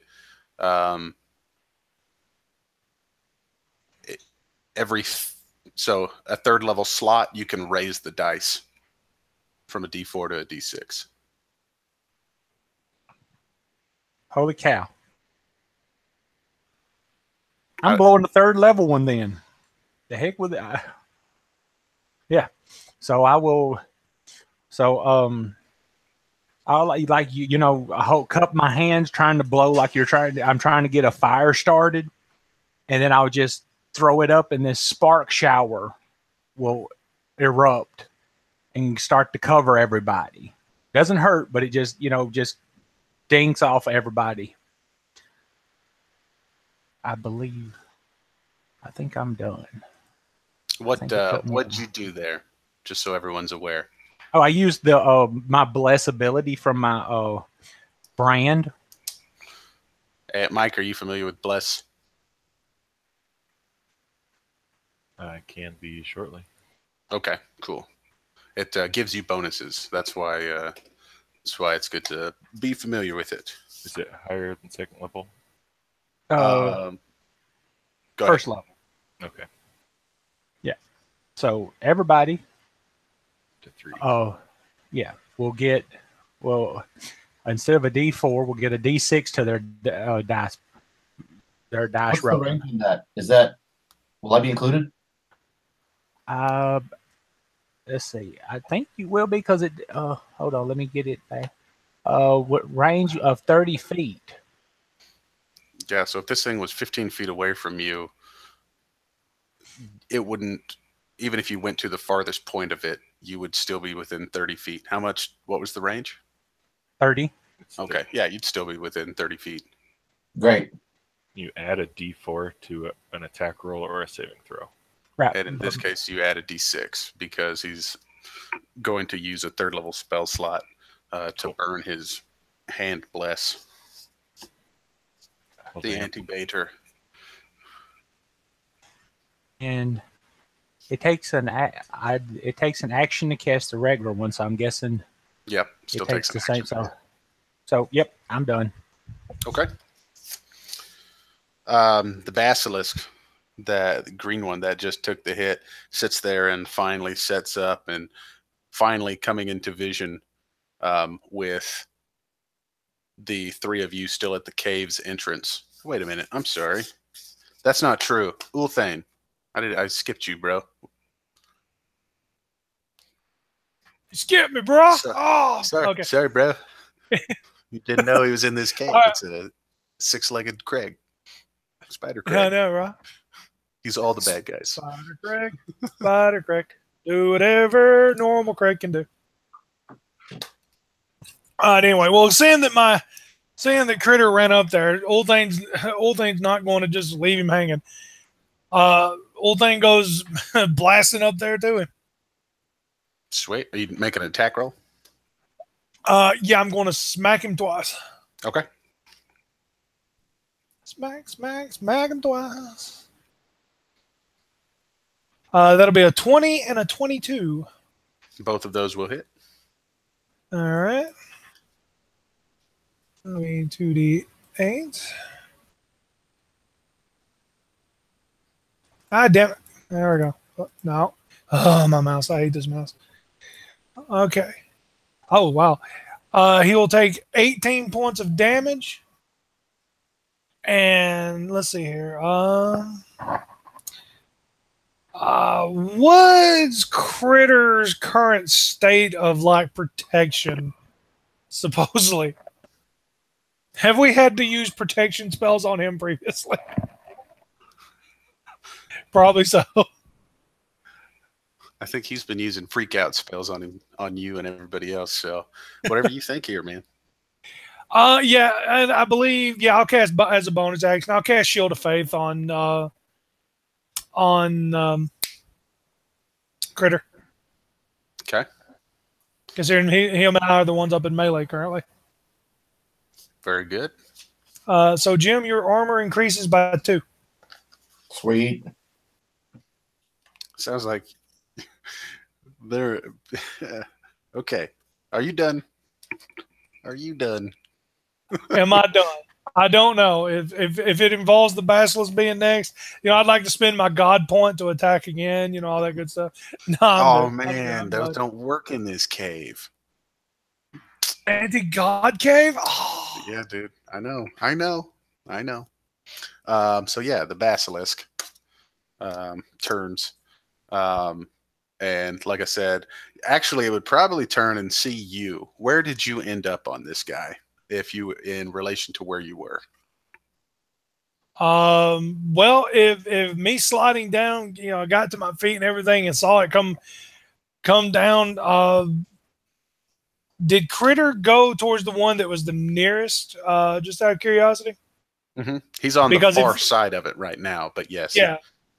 Yeah, then I would just wherever I get to have a clear shot at the one Critter went charging up at. Cool.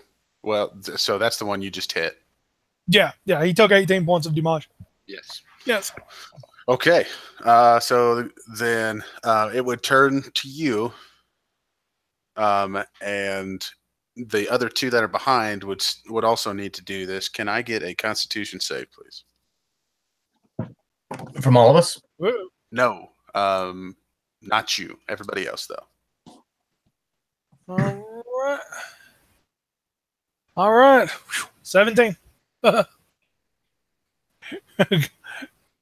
Go dwarf Constitution.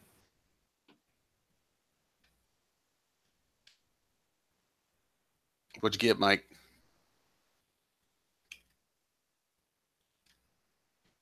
Another 9. Okay.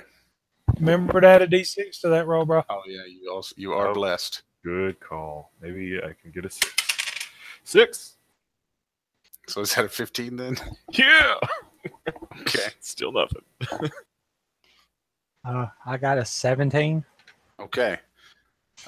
Very good. You kind of had this brief moment, all of you in the basilisk. But the nature of a moment is for it to pass. That is beautiful. Write that down. And the moment is over. It's going to take a bite at our dear friend, Ulthane. Let's see. Where's your card?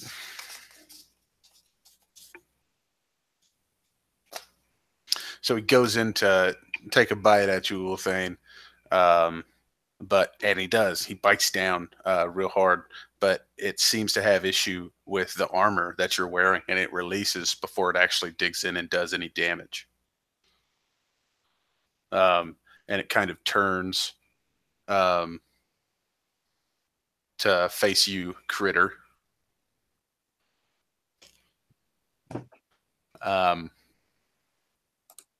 What do you do, Critter, when it faces you? The one that I hit? Yes. It took a bite, and now it's turning to face you.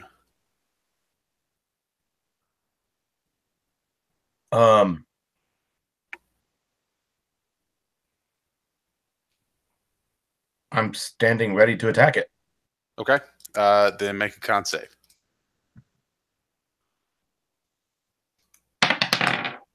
Sweet. 16. Okay. Very good. So while you're standing there, about to make sure that you can attack it, you feel. Oh, let me make sure. You feel something just bite into your leg behind you. You turn and you see it's the other basilisk that had slid down, which is. I currently have a 17 AC. Yep.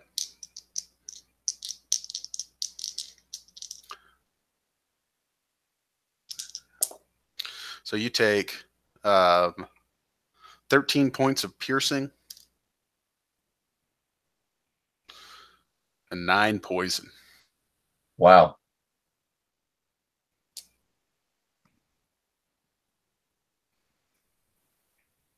I'm bloody.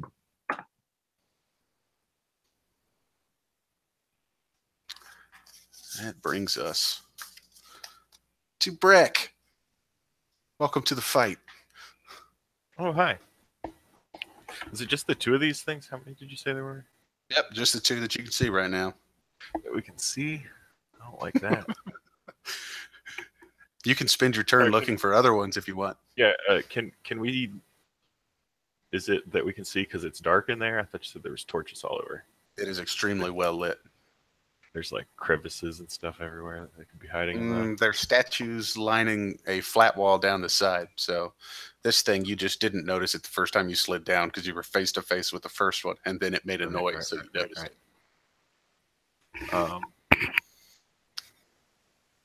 So let me throw this at you. So as a drow, I get fairy fire. Mm-hmm.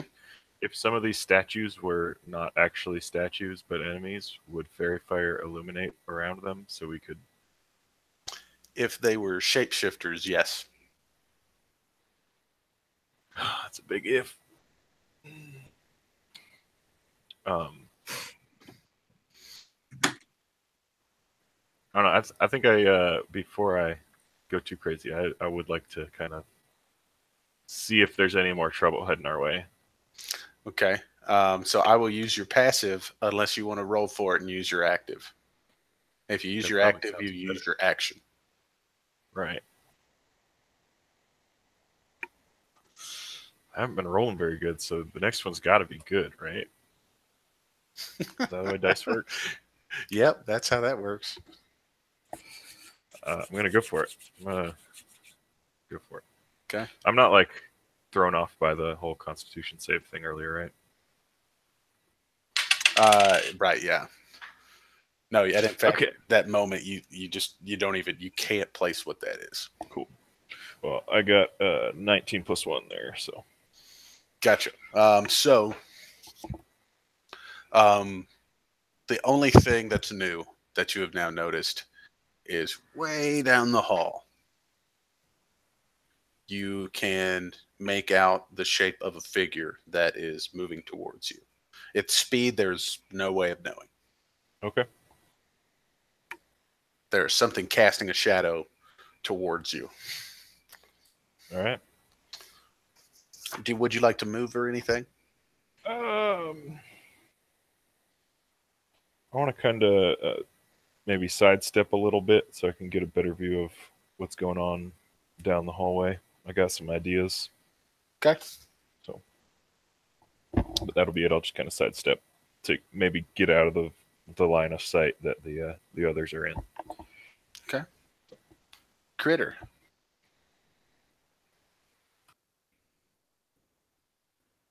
Critter. You may be muted. Okay.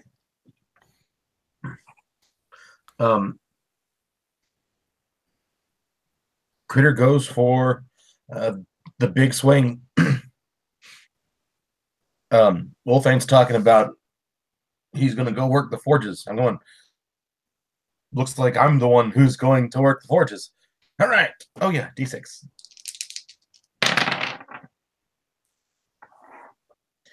Uh, 29 to hit. Yes, the 29 does hit. Do you need me to confirm that? Another 12 slashing. Which one? So the one that came up and bit you is more blue. So this would be the blue one. The blue one bit you. Go ahead. I'm still going after the one that I've been attacking. Okay. And you said 12?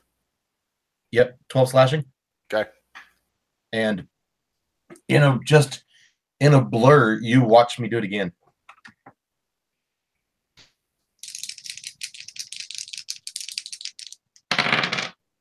Nat 20.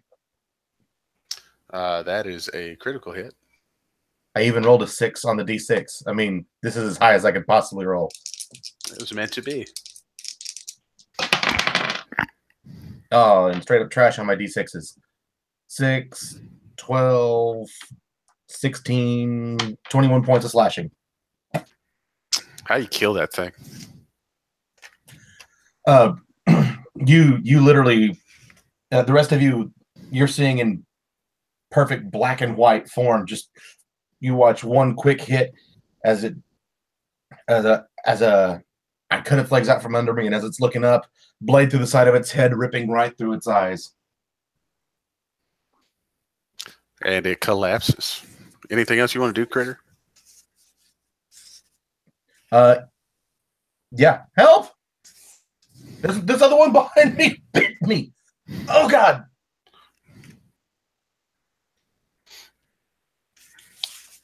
Gardane, your friend just cut something's head in half from a weird direction and then yelped for help. Okay. I left a good review. Help! Exactly. You're not a Yelper, Jim. How badly is Critter? 'Cause I thought I heard him say bloodied. Dang. He did say bloodied. So he's okay. He's messed up. Okay. So I will go to where he's at. Oh, we're not quite done yet. Let me see what I can. I will cast. Where in the heck did it go? Now I know I have I have healing spells. I promise.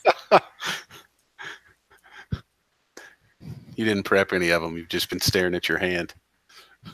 No, I got healing spells prepped. I'm just trying to figure out where they're at.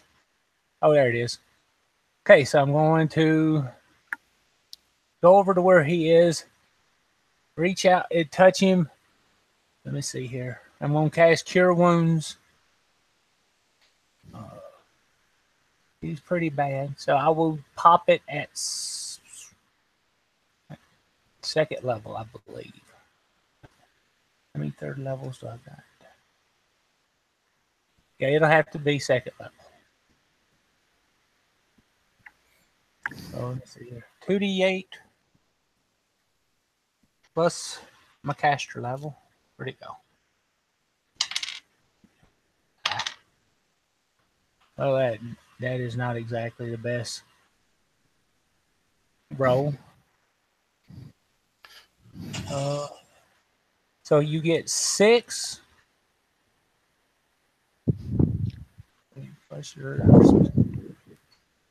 You get 9 hit back. I may have alleviated you bleeding out now.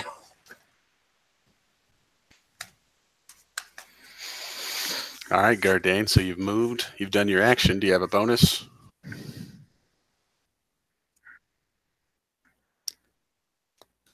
Ulthane.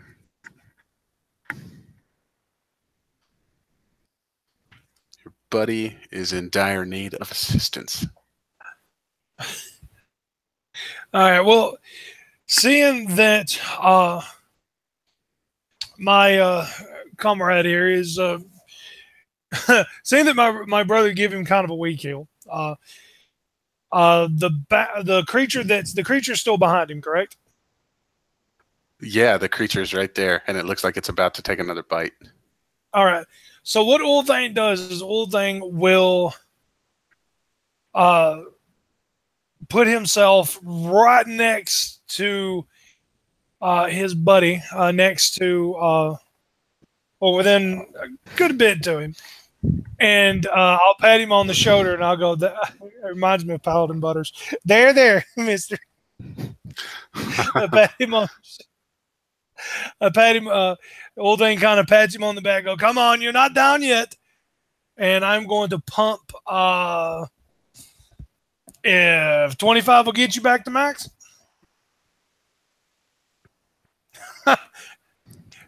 Well, you need all 25 of them. How much will you need of it? Because I can... 6? 13. 13. Okay, all right. So I have 12 in my pool left. Yeah. Damn it. Yeah.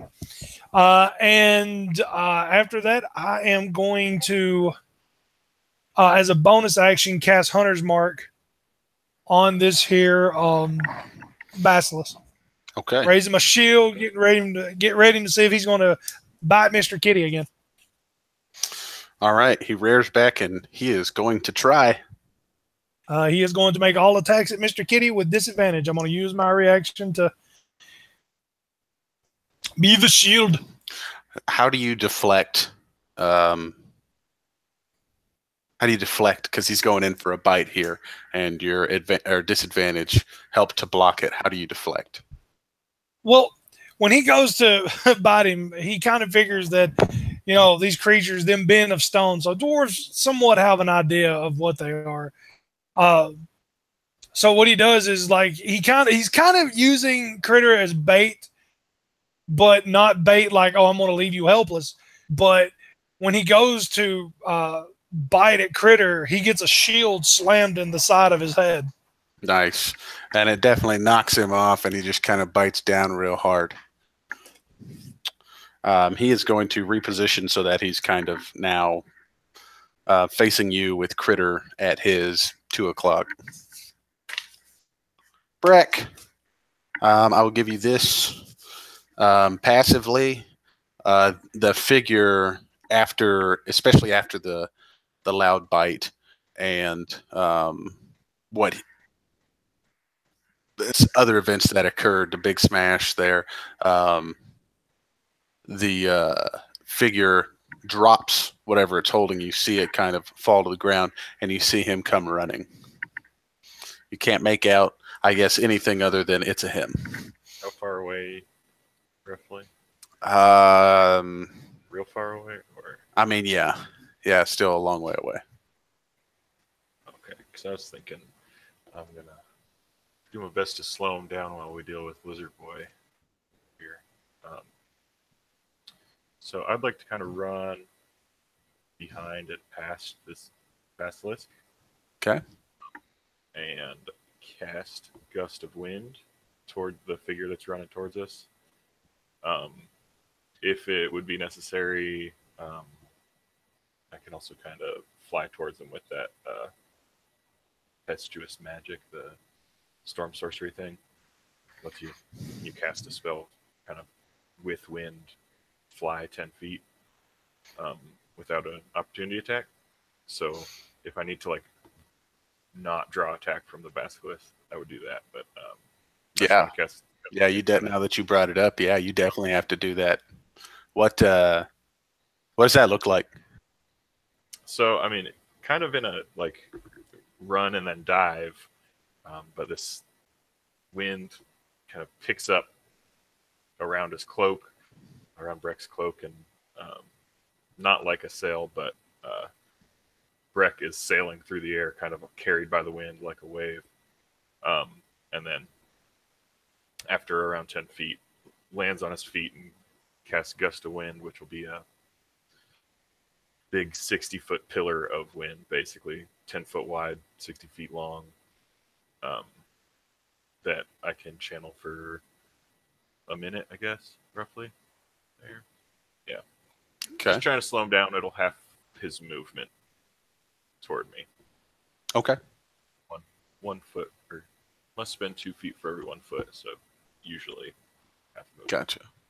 So, and it's 6 feet long, like away from you. It's 60 feet. 60 feet long. Okay. 10 feet wide. Gotcha. Cool.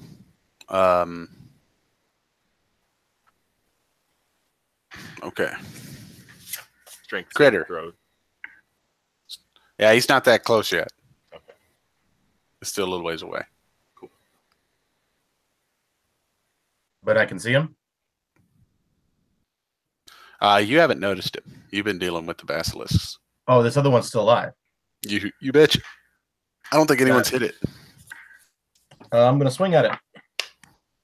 All right, if you want to. I do. Good night for these. A month and a half off has been exactly what they need.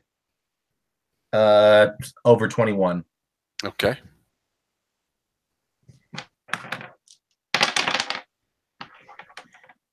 $13 points of slashing. And in that same moment, what you'll watch is you'll see me take it, and I've got it backhanded, and I slice down through him, and immediately before I can fully hit this creature, you will see both of the balls in my pocket fly up, elongate completely off the other end of the handle, and it's another windmill slash through it as I attack again.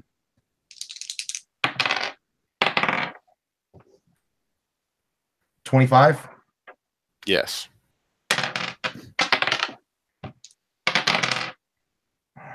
Another 13 points of slashing. And immediately after they pass through that creature, they immediately turn back into the balls, and you hear the slight jingle from them as they move back to the pocket. You want to move? And I will move around the creature. Okay. Gardane.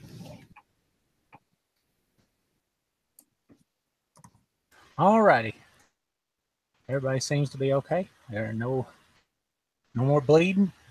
All right. So I will move to the other one, and I will use my battle axe for a change.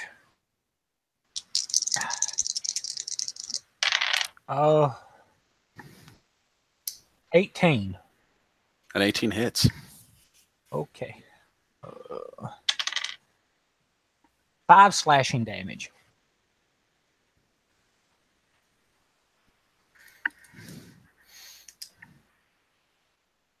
Is that all? Not is that all the damage? Is that all your turn? Well, no, I will call in the Alpha Strike now. You know, since I only did 5, I'm not going to bring the now. Yes, I'm done. Okay. Yeah, I didn't mean it like that, but I realized as soon as I said it that it didn't come out right. Well, Alpha Strike, it is your turn. Well, you know. Okay, so is the only basilisk of the one currently Gardane attacking? Gardane and Critter are both attacking, and you are actually standing right next to it. And this is the one you hunters marked. Okay. All right, we're going to take the hammer to it. Nice.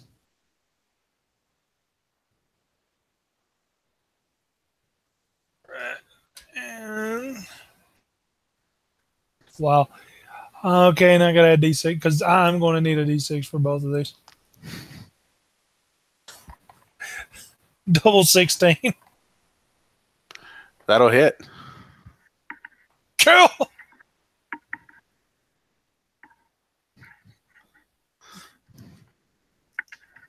All right. Wow. Let's see. Make sure it's the D8. All right, that's 20 and 11. 31 points of damage to this one. How do you kill this thing? Well, after Critter, because if I'm not mistaken, Critter kind of didn't take a good hunk out of it. Old Thing takes it upon himself to when it rears, it's kind of in a daze from Critter's hit. Old Thing just hits it once in the jaw, and then when it almost goes to almost stagger down, Old Thing just nails it down like a nail and hits it on top of the head and caves the rest of its head in. And then I will move to assist my brother because there another basilisk? Nope, that's it. Oh, okay. Yeah. So we can stay in initiation here. Breck, you are this thing. It's still running.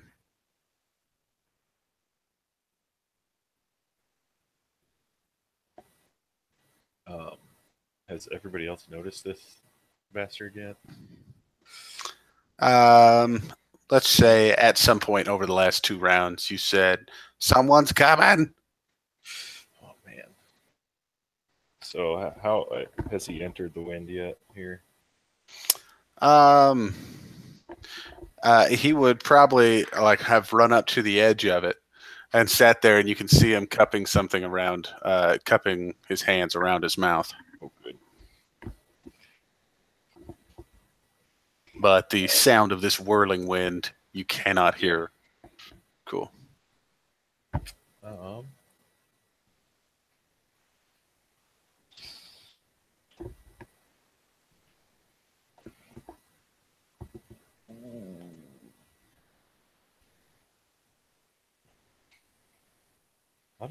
don't know that I've got a whole lot of options here before I don't necessarily want to dive in at him. I kind of do, but So you can still move while you're concentrating on a spell. okay. I guess I want to kind of back behind everybody for sure, because while the guy running towards us doesn't make me feel safe, the cavern in general doesn't make me feel safe either. Um,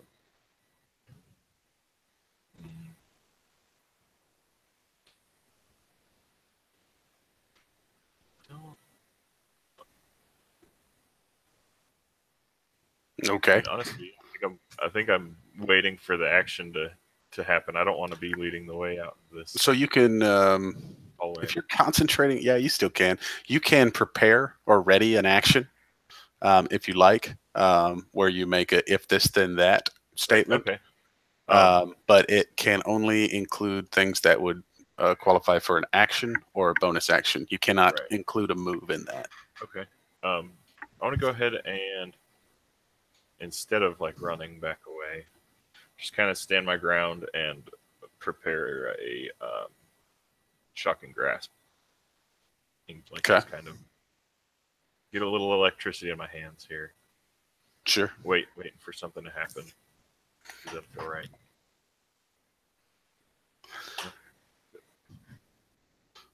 And it's there, and it's just trying to yell at you, and it just puts its hands up, and it's waving its hands, and it's like giving you the kill signal, and it's trying to yell at you, and it's standing there, and it looks around, and it picks up this rock, and it like throws the rock into the wind, and the wind just like catches it and just slings it back at him, and he definitely dodges out of the way of this rock, and he's like, "Come on!" But you can't hear it. All right. Well,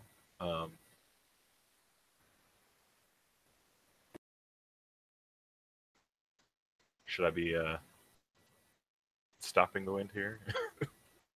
I don't know. I feel like I don't trust this guy any more than I did the shifter before.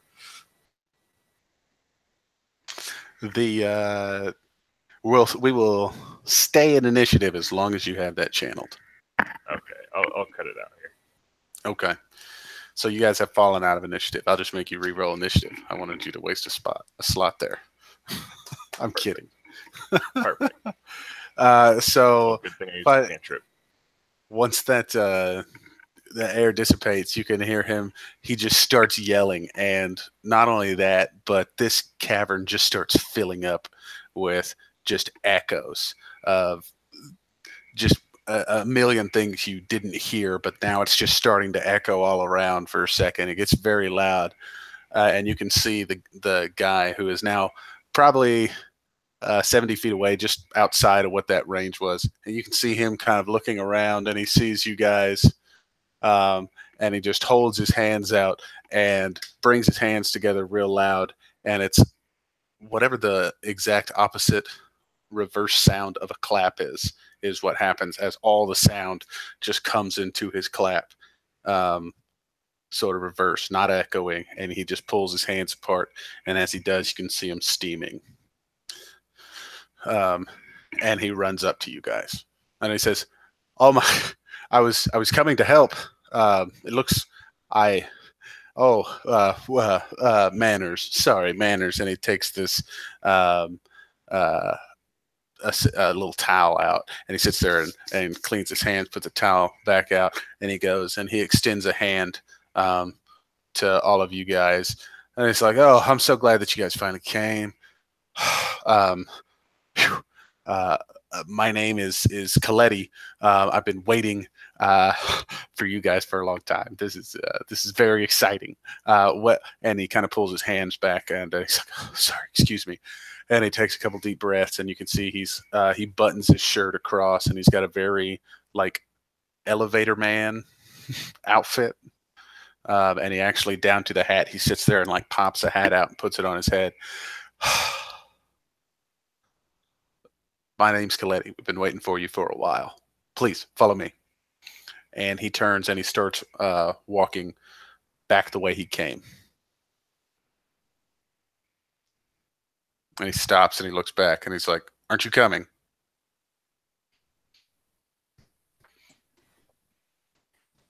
Sure. Wait.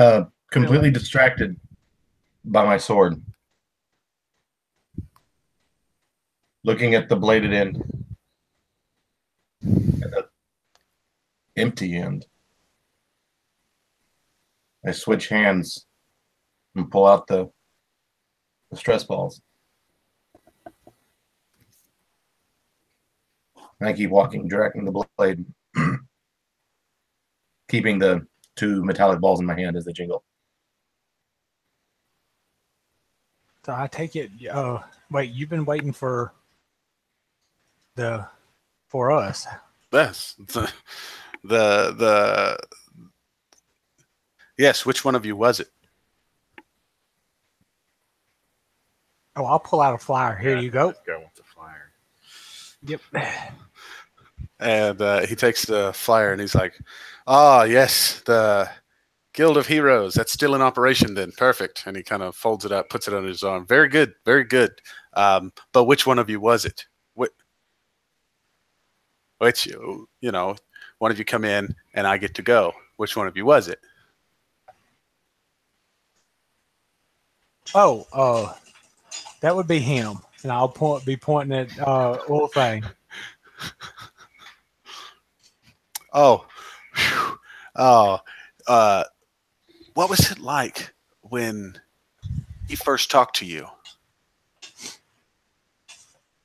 And this whole time, I'm making these gestures, but he's kind of stopping, turning around, and then continuing down, waiting for you to respond.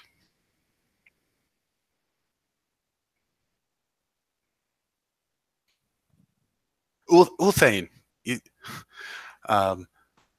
he said you were the one who came through. What was it like when the first time he spoke to you? Well, they kind of like who spoke.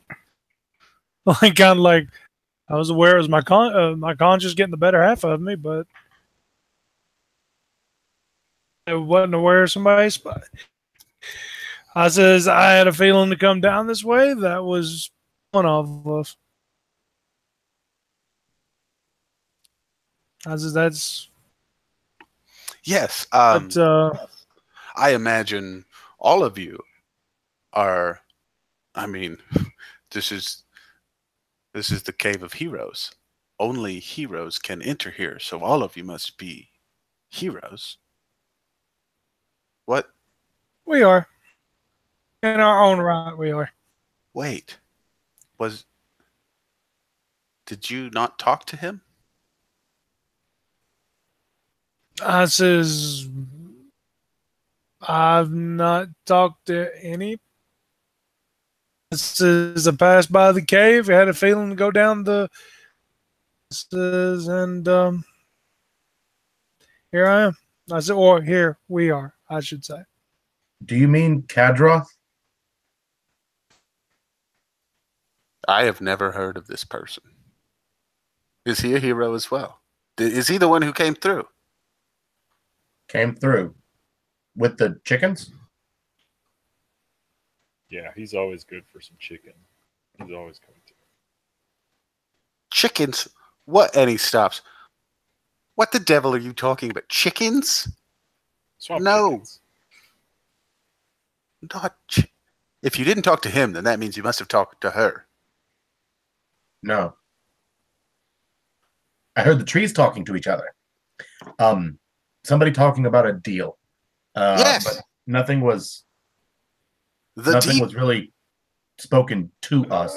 Oh, the deal. It sounded like people were talking to each other and then didn't want us to hear them. Sure. Yeah. See, he came to me and he spoke to me and he told me, he said, you know, he said, Coletti, there's going to be a time you are the keeper of the Cave of Heroes, and wherever the Cave of Heroes is wherever it needs to be, and it's nowhere. So you'll be alone, Coletti, but you'll wait. And then one day, I promise we'll make it up to you. There will be someone who will swap. But she is a dirty dealer. She never keeps up her side of it, and that's his thing. He's got to make sure that it's fair, but she won't, and so that's why I have to make sure that when they came through, that I would go, and that would be that balance. Who? Who? What? Me? We don't know she and him. I'm not sure of their names either. That's I don't know that he's ever told me that, but that's not important. The importance is that there could be trouble if. Well, how are you already here? Why am I not gone?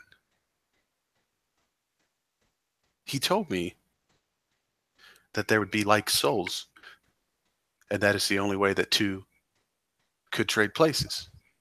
If you're already here, then he must have taken somebody else. But I didn't see anybody. He told me it would have to be right here. And you've noticed that he stopped and he's standing here and he puts his arms out to the side and raises them up. And the dirt on the ground kind of expels itself back, revealing you are now standing in the all of you, all 5 of you are standing in the middle of this big circle. And these lights are just like running interconnected underneath you to different points inside the circle. It says, he said it would be here. No one's been here.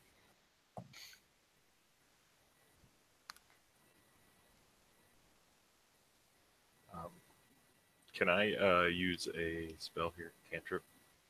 Sure. Maybe. I want to go ahead and also use one of my sorcery points to hide that I'm doing it so I don't have to say anything. To use message. And I want to say to him psychically, the trade must be equal. And see how he responds. Because Breck might know what he's talking about a little bit, but doesn't want to be stuck in a cave somewhere. So yeah, and you can see him. He's kind of sitting there almost like in a daze, and his arms drop, and the floor stays lit up. This circle with this intricate designs. Think like Doctor Strange type design underneath him, and he's like, yes, equal. There's somebody gets you take 2 heroes and you swap them, and that helps not only to keep the existences balanced, but it also will help the situation there and the situation here.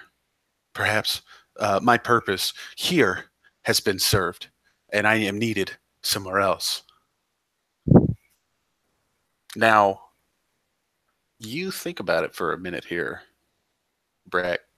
You did not have a woman come. You had an old man come as well.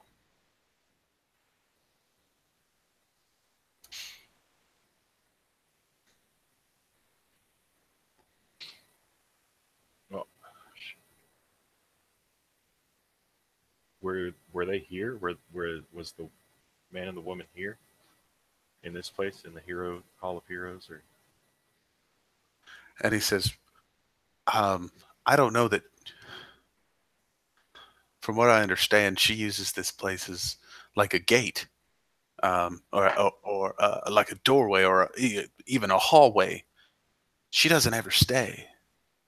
He'll stay. Sometimes he'll bring news of all kinds. He'll be the one who brings these, and the arms again spread out to the sides, and you can see his head turning, and there are heroes among heroes among heroes, seemingly on these statues with a little plaque underneath. And if you spend any time reading them, you'd see that this guy over here saved a castle from a dragon, and someone on this side over here cured a plague that had been rampaging through the countryside. This one brought a resolution for a drought that they had had. Another one had merged two warring factions that fortified peace. And your eyes finally lead to the head of the hallway, where in front of you stand 3 grand statues, all one in front of the other.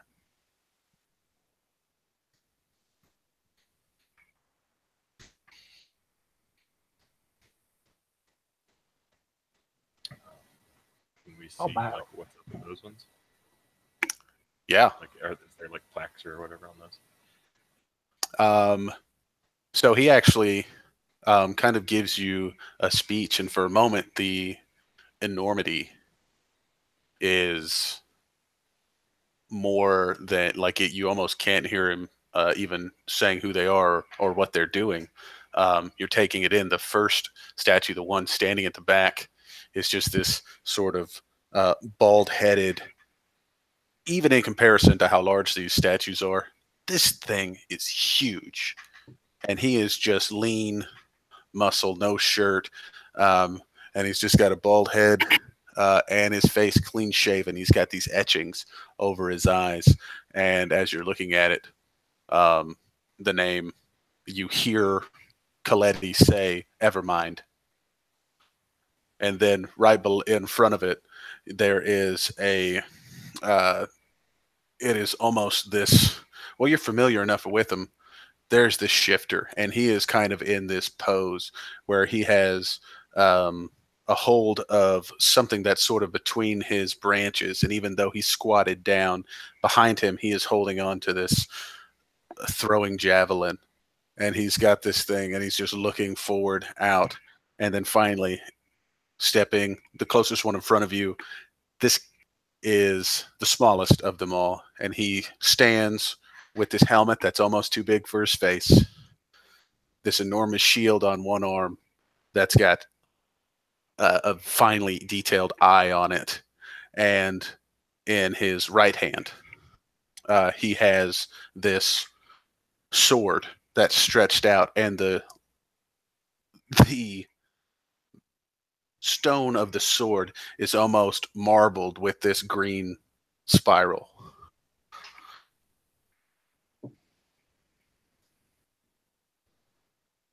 And the 3 names are Evermind, Kelthor, Rito.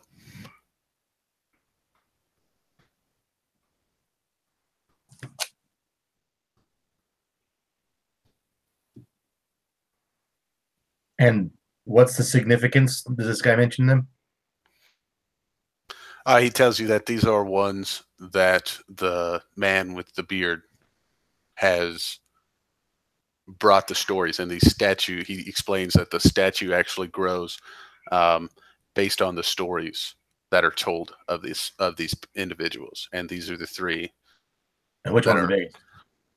Evermind is the biggest. So his story's the biggest? No, he is physically the biggest. These 3 seem to be, these are the largest because they have the most stories told, but they are proportional to one another in actual scale. Okay. Okay. Huh.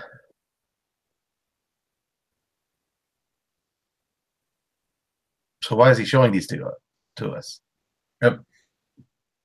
Why are you showing these to us, Kadroth? They asked, where's your statue? What? I haven't owned, or I haven't earned a statue yet. I'm not mad about that. I'll have mine one day. And the reason I was showing you this is because you asked if the old man had ever, if either of them have ever been here. And so I was explaining that yes. And this is what he's done when he was here. Who's the old man? Yeah, the old man who came to talk to me. And it was either the old man or it was the old witch that talked to him.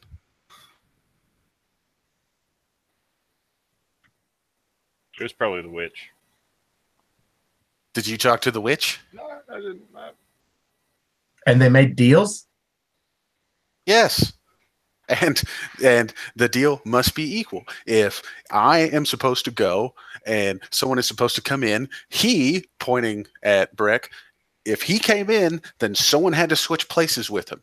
That's the rule. That is the one rule that they both have to play by. Other than that, there don't necessarily have to be rules.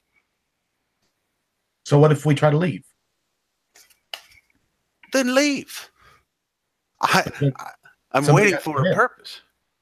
Yeah, no, not into this building, into this existence. When you leave, you will leave back where you came from. Except maybe you. And he points at Breck. I don't know. I don't know what you'll do. I was supposed to be there, so maybe I don't know anything. But the only way that you leave here and you walk out of this cave somewhere else is if you're going with him or you're going with her.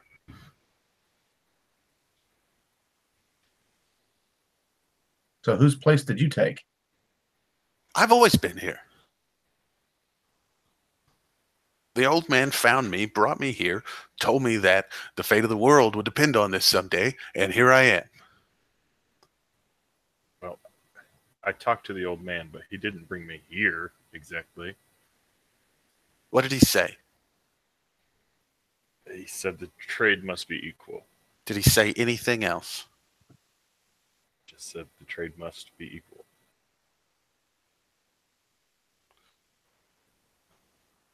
Make a wisdom roll, Mike. Oh, man. Advantage? No. Nope. Oh, 7. Yeah. Yep. He's like, when he would visit, he would tell me that she's a dirty dealer. Did he not tell you that? And kind of as he's saying that, he's like, "Oh my God." And he kind of turns and he looks. Well, he kind of turns and he looks at the circle and he walks over and he kind of kicks the dirt out of the way. And on the far right, on the, what is that, eastern side of the circle, there's a little diamond. And he kicks it out of the way and he follows the circle to the top and he kicks it out of the way and there's another diamond. He goes all the way to east and south and kicks the dirt out of the way. And at each one, there's a diamond. And you each happen to be standing next to one. So you see that on the north, you see a triangle with 2 lines. That like the triangle, top 2 lines are longer and it bisects in the middle. The one on the south is a constantly not revolving, but constantly changing design. Just keeps swapping out, keeps changing. The one on the left has the letter M. The one on the right has the letter W. Or if you're standing facing the other way, the one on the left has the letter M, and the one on the right has the W.